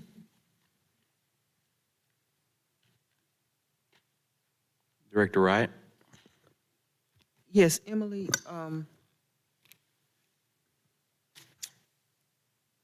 seniors, I guess it's kind of like similar to what Director Richardson was saying about some of the dilapidated housing that we have, but I'm talking about thinking about housing that's occupied by our seniors. Is there any way that any of these funds could be used to assist them or to shore up our CDBG dollars that we use for our senior program, because they run out of money quickly every year? Yes, I think so, yes. Okay. Yes. And Mr. Moore, along that same line, thinking about our seniors, we are dealing with an increasingly aging population, and I know initially when we set up the Age-Friendly Little Rock Commission, we had a presentation on our senior programs, and it just seemed like it was not well thought out and that we needed to do more to put in more infrastructure to address the needs of an aging population. And I would just like to see us move in that direction. If we say eventually get this facility back as a senior center, what type of programming would be here for our seniors? Has anybody thought through that process or engaged with the Age-Friendly Commission to implement and bring in programs that are already being provided, and just this be a place where they can our seniors can access and come to like a one-stop shop to get the help that they need and to interact, rather than having to go to this community center or that community center to try to find out something. And I know the seniors that attend the senior centers like that, but I've increasingly got input from the seniors at West Central that they want a designated facility for themselves where they're not competing with youth programs and such. And I recall the letter that we got from the gentleman that brought that to our attention, where he was asking for a center similar to what they have in North Little Rock. So I just think that what we do for our seniors is just not enough, considering we have an aging population, and I think everybody on this board, if not, I know we got some young ones on here, but most of us are over 50, and just seems like we ought to be able to do a better job with that. Thank you. Mayor, I just want to give a shout out to the young ones on the board. I did exclude you. I did exclude you. You knew I was talking about you. All right. I think we've heard from everyone. We'll now transition to Director Honeywell.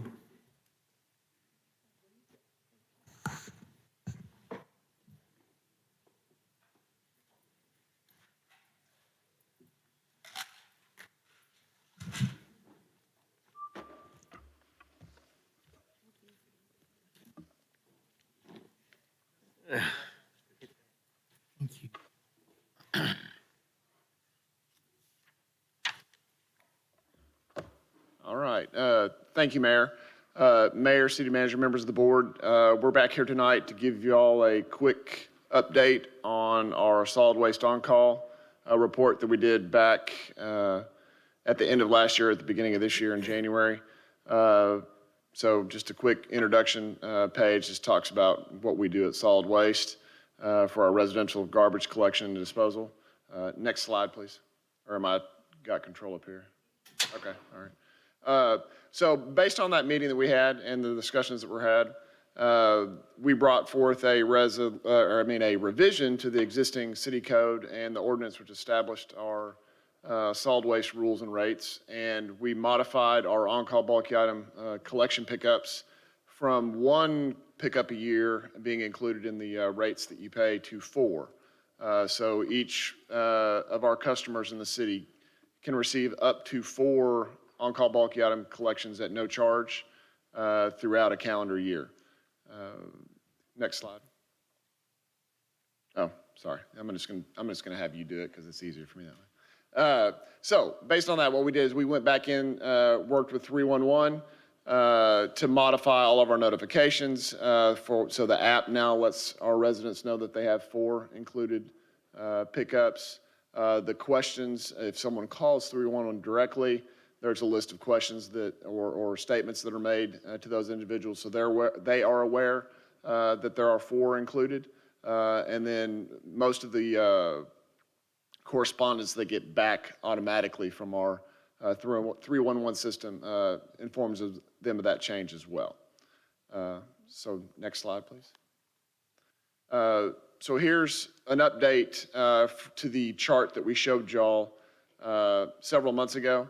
The newest information is that final 2 bars over on the far right. It shows you, let me get mine here so I can actually see it to read it. To date, this is through today actually, for 2022, we've had almost 8,400 on-call collections throughout the city. Out of those requests, there have been almost 7,500 of those have actually resulted in a collection of an item. So like we said before, just because we get a request doesn't mean it's not a duplicate that's already in the system. Or when we get out to the actual location to pick something up, it's already been picked up by someone else that saw the opportunity to get something that they wanted. So that's why those numbers, and we started tracking that in 2020. That's why you have those 2 columns for those last 3 years. It gives us a better idea of what's in the system versus what's really being collected when we go out. So you can see how those are a lot closer together compared to the previous 2 years.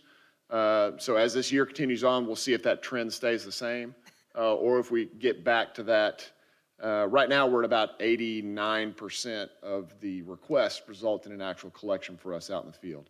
The previous 2 years, we were right at about the 70% rate, where only 70% of the locations we actually pick something up from a request. Next slide, please. And this is where I broke the actual numbers down for you. So our last presentation in the 2021 year column, we had at the bottom of the slides that we didn't have all the data in at that time. We were still processing data. So we now have those numbers completely in. Those numbers you can see are pretty close to mirroring the 2020 numbers that we saw, both in requests and collections. The single use, where it was a unique address, where they only requested it 1 time in a year, both were in that 30 to 35% range. And then the numbers that requested multiple collections at the same address was still at that 1 to 1.5% range. We haven't processed all the data for this year yet, so I don't have those numbers. Once we have those completely processed, I'll be able to get you where we are currently at the end of this basically time frame that we're in right now with these numbers that you have. So I don't have those numbers for you yet, but we'll be getting those to you as soon as we possibly can. It's a very involved process to try to identify those multiple. It's not a simple press of a button in the computer and it spits it out to you. We actually have to process a bunch of stuff by hand to go back and see those multiple address collections. Next slide, please. So also at last presentation that we did, as far as the amounts that were billed for those multiple collections based on the rules that we had in place at the time. This gives you a complete picture of all of 2021. We didn't have all of those numbers in at that time. So this gives you the final numbers for 2021. We have not charged anyone in 2022. Based on the conversations that we had with the board at the beginning of the year, we didn't process any charges for any on-call collections up to this date. So that means I don't think we've had anyone, and that'll come out in the numbers for the multiple days. I don't think we've had anyone go over 4 collections to this point that we have in the system. So you have to get to that 5th one for us to actually charge you for collecting at this point. But we'll have those numbers for you as soon as we get through processing all that data. And then the last slide is sort of a conclusion of what we had from last time, also to help with some of the issues that we had that are related to on-call is litter along streets. Bridge to Work is back and working with the city. We are very excited about that. They have a huge impact on our ability to address litter along city streets. As you can see here, they started working with us on March 7th is when all the contracts and agreements were put in place. Since March 7th, they have actually cleaned along 20 miles of city streets in the city.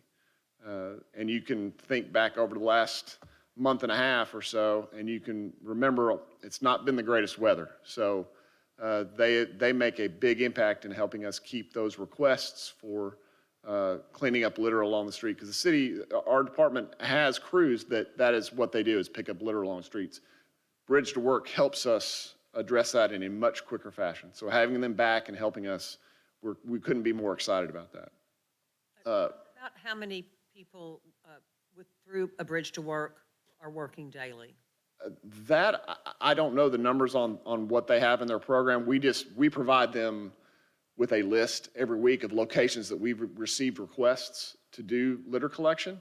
And then they work on that list, and when they're getting close to being done with it, they contact us, hey, we need more locations. So that number probably varies day to day, and we could probably try to get some update from them on what they're seeing so far as far as numbers are concerned for them. We can request that from them. And then the last thing, we mentioned this last time, that we were working with 311 and Housing and Neighborhood Programs to develop an internal 311 service request that we can use to identify illegal dumping sites. We have gone through that process to create the request in 311. We're now working through some technical issues with some of the remote devices that our employees use out in the field to get all that stuff connected where they can actually use that service request to implement it into the system, so we can start tracking all of that and making sure that we're hitting those illegal dumping locations as quickly as we can that are outside the normal, typical bulky item collection that gets put in front of someone's residence. We're still using our contractor to help us collect those. It's the process of getting them identified, put it in the system, so we can, either our staff or the contractor can get that collected as quickly as possible. And with that, I'll answer any questions that any of y'all may have. Director Warwick. John, I went to a couple of threw my phone on the floor. Went to a couple of neighborhood meetings last night out in Ward 7, and driving through the community, I'm still seeing mattresses. Thank you for doing that. Are we current on request? What's our time frame to pick up stuff? It could be that people aren't reporting it and it's just staying there. Do we have any plans to come through the neighborhoods and pick up stuff that's in the yards?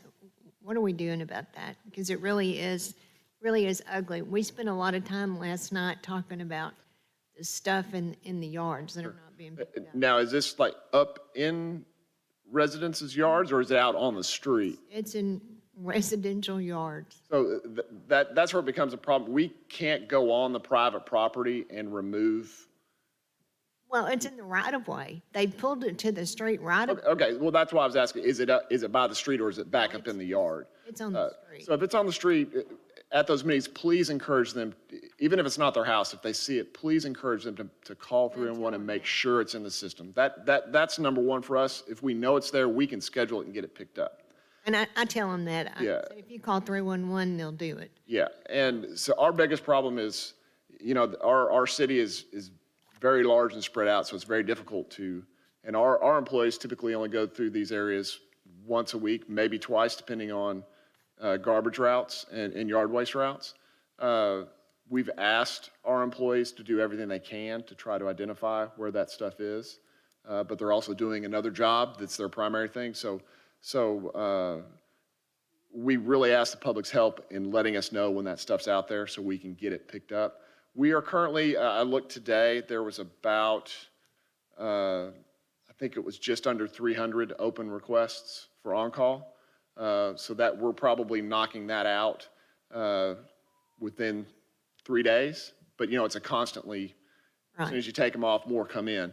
Like I showed you, we've done almost 8,700 requests or 7,500 actual pickups so far this year. So that number is roughly going to be about the same as what we saw last year if you just sort of average it out through the rest of the year, which is close to 30,000 requests. You're saying that you have an average of 300 pickups that are awaiting you most all the time? That's probably a typical number. And that's 3 days? 3 days out? Yes. There's some, it's not an exact. Say a week out. Sure. 3 to 5 days is typically what we They call average. 311 today, then a week from today, chances are it would be picked up. Yes. And when That's- you call 311 to turn it in, they give you the day we're coming to pick it up. That's where that scheduled out there can vary a little bit. Okay. And that's what I tell them is if you call, I know it's not your yard, but if you call 311, they'll pick it up. Yep. So, And with the 4 included collections now, you're really not impacting someone necessarily with any kind of fee that's going to get charged to them like it was before with just the 1 included for the year. that's helpful. Thank you. You're welcome. Director Miller? Good. Thank you, Mayor. John, let me ask you a couple of newbie questions. What is Bridge to Work? I'm sure everybody knows except for me. Sure. It is a nonprofit organization that works with the homeless, unhoused population in the city. They actually go out and recruit people living in the city to do basic day labor, where they provide them a wage. And at the end of the day, they also provide them services and other things related to try to help them get out of homelessness or any other services they may need. That's their program, is to go out and contact people, provide them funds, and then also provide them services. And the work that they do to earn those wages and services is helping us with collecting litter around the city. Okay, thank you. Is that comes out of your budget? Yes, sir. Okay, paying for that. Well, And then, well, this is probably a pretty dumb question, but on this on-call bulky item program page, total customers, what? Oh, I'm sorry. That is, the city only provides solid waste services to residential customers. So your commercial, your large multifamily, anything over 5 units for residential housing is not a customer of the city. So we have over 60,000 locations, homes, residences that we collect garbage, yard waste, bulky items from every week. Okay, thank you. Director Peck, is your hand still up? Yes, please, thank you. It has nothing to do with John, or solid waste, or Bridge to Work. Mine is, Mayor. Yours is? Can we go to Director Wright first? Please. Director Wright? Okay. I took a tour with the TCDI working group. They were touring the target areas, and we noted a lot of mattresses and things in the Ward 6 area, and that was one of the comments they made about how long it takes and why, with our neighborhood resource center right around the corner, that these things are not picked up and sooner. And as I told them, even if the Neighborhood Resource Center tagged it, code officers tagged it, it's still not their job to pick it up. So I did hear you say that, tell Director Wyrick that it'll be about a week or two out. So I guess that leads me to my real question. Recently, we funded a program similar to Bridge to Work, and I thought it was with ARPA funds. It could have been PIT funds, but it was with an organization called Fab4, and they were supposed to assist with picking up in the neighborhood. Has that started, or would you know, or who would have that information, Mayor? Yes, ma'am. That's a day laborer program. Yes, that's it, day labor. Yes, ma'am. And so part of it, I believe, if Director Cox maybe shared the scope of work. Because I'm seeing more and more mattresses as well. And you drive down 36th Street and then you see all of this stuff that's been pulled out of a house and left there on the curb, and it's just a pile of rubbish. The update I can provide is that we are very close to having a contract signed, so work should begin relatively shortly after that. Okay. And the work will be generated by Public Works. Yes. Okay, good. And I want to sort of to let you know what we have thought we would use them primarily for. Probably the other big question a lot of y'all get called about is cleaning out drainage ditches, vegetation, all that kind of stuff that goes on. This particular group is very well set up to do that kind of work. They have a lot of the equipment and the expertise for cutting vegetation and helping clean overgrown ditches. So that's going to be one of the primary things that we're going to ask them to help us do, is to keep up with that, so it's not the 3 or 4 or 5 month wait for us to get to some of the locations that we get requests for to clean out the ditches behind homes and along streets. So they aren't necessarily going to be used primarily. That was what we'll use them for primarily. If we do find some scenarios where we need help with where somebody's cleaned a whole house out or something like that, we can always use them to help with that. But their primary thing we want to use them for is for the ditch cleaning side of things. So with it being a couple of weeks or 3 weeks out, once something is tagged and in the 311 system prior to you getting it to your outside contractor, do you need another contractor, or how would we get the neighborhood cleaned? No, ma'am. We're typically 3 to 5 days from when a typical bulky item pickup, a mattress that's put out in front of someone's home, if it's put into 311, it's typically 3 to 5 days when it's scheduled and picked up and gone, not 2 to 3 weeks. Why am I seeing stuff that I know's been sitting there for 3 and 4 weeks, sometimes a month? I would have to see that address to see, is it in the system, number one, at all? So we can get code some enforcement specific officers locations and I should can be review putting that. it in the system. No. Who puts it in the system? Code enforcement can put it in the system. Our staff can put it in the system. Anyone that's living right there can put it in the system. So it's not limited of who can call and say, there's a mattress in front of this address. Can we make sure that's in the 311 for it to be picked up by the city? Anyone can make that request. Well, I've had some feedback from some people who say that they've turned in things and it's been shown that it's cleared and that it's not been picked up. Yeah, I'm not going to say that it's a perfect system at all. But for a majority of it, we do get that. But yes, there probably are instances where something's been shown as closed out for some reason or another without really reviewing each individual instance. It's hard for me to say what happened with that particular location. Okay, well, I will make my rounds again and I'll make some notes and I'll send them to you. Yeah, if you can just send me those addresses or a rough location, even a block location, we can get I usually it from there. take pictures and just forward them. Perfect. Thank you. Hopefully I can get it picked up pretty quick. Oh, yeah. Kind of embarrassing to be Understand. stuff and they got mattresses here and garbage there. Okay, thank you. You're welcome. Director Richardson? Yes, thank you, Mayor. I think, John, that part of the problem is, I think that a lot of our constituents don't know that they have to call it in, and a lot of them are they're frustrated when we have staff out there and staff see those items and would not pick those up because they had not been entered into the system. And I think there needs to be an education process to let folks know how we get those things done. And for those who who had problems with my oil change reference, I mean, this is analogous to that because that has an impact on those communities aesthetically and from an infrastructure standpoint. I mean, people, you don't live there, you don't own your home there, and we have stuff, like Doris just said, sit out there 2 or 3 weeks and don't bother people.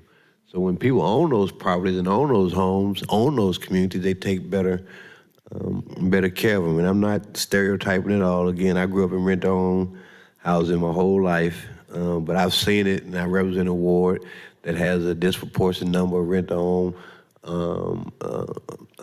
facilities, and I think in the areas where I've had most of my crime, the criminal activity in my ward has been in those areas where we had a disproportionate number of rent-to-own facilities. So I think that, John, that's another part. We need to do a better job of educating people and letting our community know how this process works, because a lot of people believe that when we have your staff out there and they see it and it hadn't been called in and you drive by it, they think the city doesn't care about it. The city's not interested in keeping our communities clean, and I think that's just an unfortunate reality that we see in certain parts of our city, unfortunately.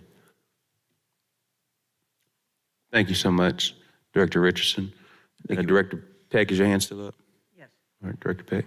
but it's not about, Yes, ma'am. so can he sit down? Anybody else want to talk to John Honeywell? He can sit down. You can sit down, John, and thank you. Okay, I'm not going to get into the weeds or dig around. I just have a very simple question. Who owns Knife's Edge? I don't know if that's a question for Bruce or for Tom Carpenter. This is the Henry Moore sculpture. And you probably know I'm asking this. The Art Center, standing red, deaccessioned, chopped up, blah, blah, blah, not weighing in there. But I do want to know who owns, does the city own that sculpture? Does the foundation own that sculpture? Or City owns it, but I think Dr. Compuris is really the stepfather of the sculpture. you're the stepfather of the sculpture? Stepfather of a lot of things that are dead, like How sculptures. did I not know that? The sculpture was purchased by Metro Center, and part of the agreement that we've had with Metro Center is that the parking deck on 7th Street, we own the land and Metro Center owned the building. There was a rent that was supposed to be paid to the city that was never paid, what, Tom, for 30 years, 20 years? There was a large amount of money that was owed the city. Metro Center is at the near the end of its term, and it was going to sell Knife Edge to help pay off the bonds. There was a group that included David Menz, who was the lawyer from Metro Center, David Knight, who represented and could speak for the people that own the bonds, Tom and myself, and we met for a year. And finally, the conclusion was that we would take Knife Edge in lieu of the payment that they owe the city. We then signed, so the short answer is, and the forever answer is, the city of Little Rock owns that piece of sculpture. We signed an agreement with the Art Center that had, what, Tom, 5 stipulations or 4 stipulations. They could use it in perpetuity. If they ever dissolved or didn't want it, it came back to the city for its use. It had to be permanently displayed. It's not permanently displayed right now, but that's just being cleaned. And that if they had to insure it during that period of time, and there was one other stipulation. They can't move it without our permission. Right, it has to be, right, they can't say, oh, we're gonna put it in the backyard. It has to be where they said they're gonna put it. So basically, this body, this city owns it. It's for the Arts Center for their use under those stipulations. So it cannot, nothing else can happen. That piece of sculpture is owned by the city, and it's probably worth $5 or $6 million now. So it's. That's helpful because in light of what has happened with the Standing Red and the Terry House and lots of other things, people, I don't know why they think I know, but you've answered the question. So it's not going to be deaccessioned, the city. That's a bad joke. Okay, I'm through. I'm going to shut up. All right, thank you so much. Director Wright, is your hand still up? Director Webb, is your hand? Yes, thank you, Mayor. This Saturday morning at UAMS, there's a Walk for the Cure, and the purpose of this walk is to raise money for research for all cancers. And I think all of us have somehow been affected by cancer, and I hope members of the board will come out and participate if they can. And I have 2 slots that are already paid for if somebody wants to use either of those slots, but I would love to see people out there this Saturday. And if it rains, we will be inside War Memorial. We'll still be able to walk for the cure. Thank you. Can you send us a group email so we'll know if somebody claimed one of those spots or not on that? Yes. All right. Director Computers. There has been a group that has been working with the highway department, and this includes the mayor and the business community, that trying to secure funds to build a park between 6th and 9th Street so that what happened on 630 never happens again, so that you're connecting the communities east of I-30 with west of I-30. There has been lots of permeations of this, but with the recovery money, there's now the opportunity to maybe get the funding to do this. There's nothing that has been promised or anything of city money in this. The business communities put up approximately $200,000 to do the first part of a planning process in order to try to secure the funds. Part of that requires or it necessitates that the city say that they're supporting this effort. No funding money. The business community's been working on this with the mayor for what, 2 years, 3 years? And Tom has written it up. He's going to get it to Bruce. Hopefully, Bruce can add it next week so we can vote on it. There's a very short time schedule to do this, but I just wanted to alert you what was happening. No city money, nothing. This is all private money that's being used to try to secure the funds to do that. So, and then can I ask one other thing? I don't understand completely our relationship with the Little Rock Housing Authority, but can someone give me a report on what's going on there? Every time I look in the paper, nothing good is happening. And are we getting what we need to try to help take care of housing in this community? I'm not trying to start anything, but I'm just tired of every time I look, it looks like nothing is happening there. And I don't know who to ask to look into that, but I know we have to appoint members or we have to approve members. So I don't know if this is something for Bruce to look into or for the mayor to look into, but I think it's something we need to at least start talking about.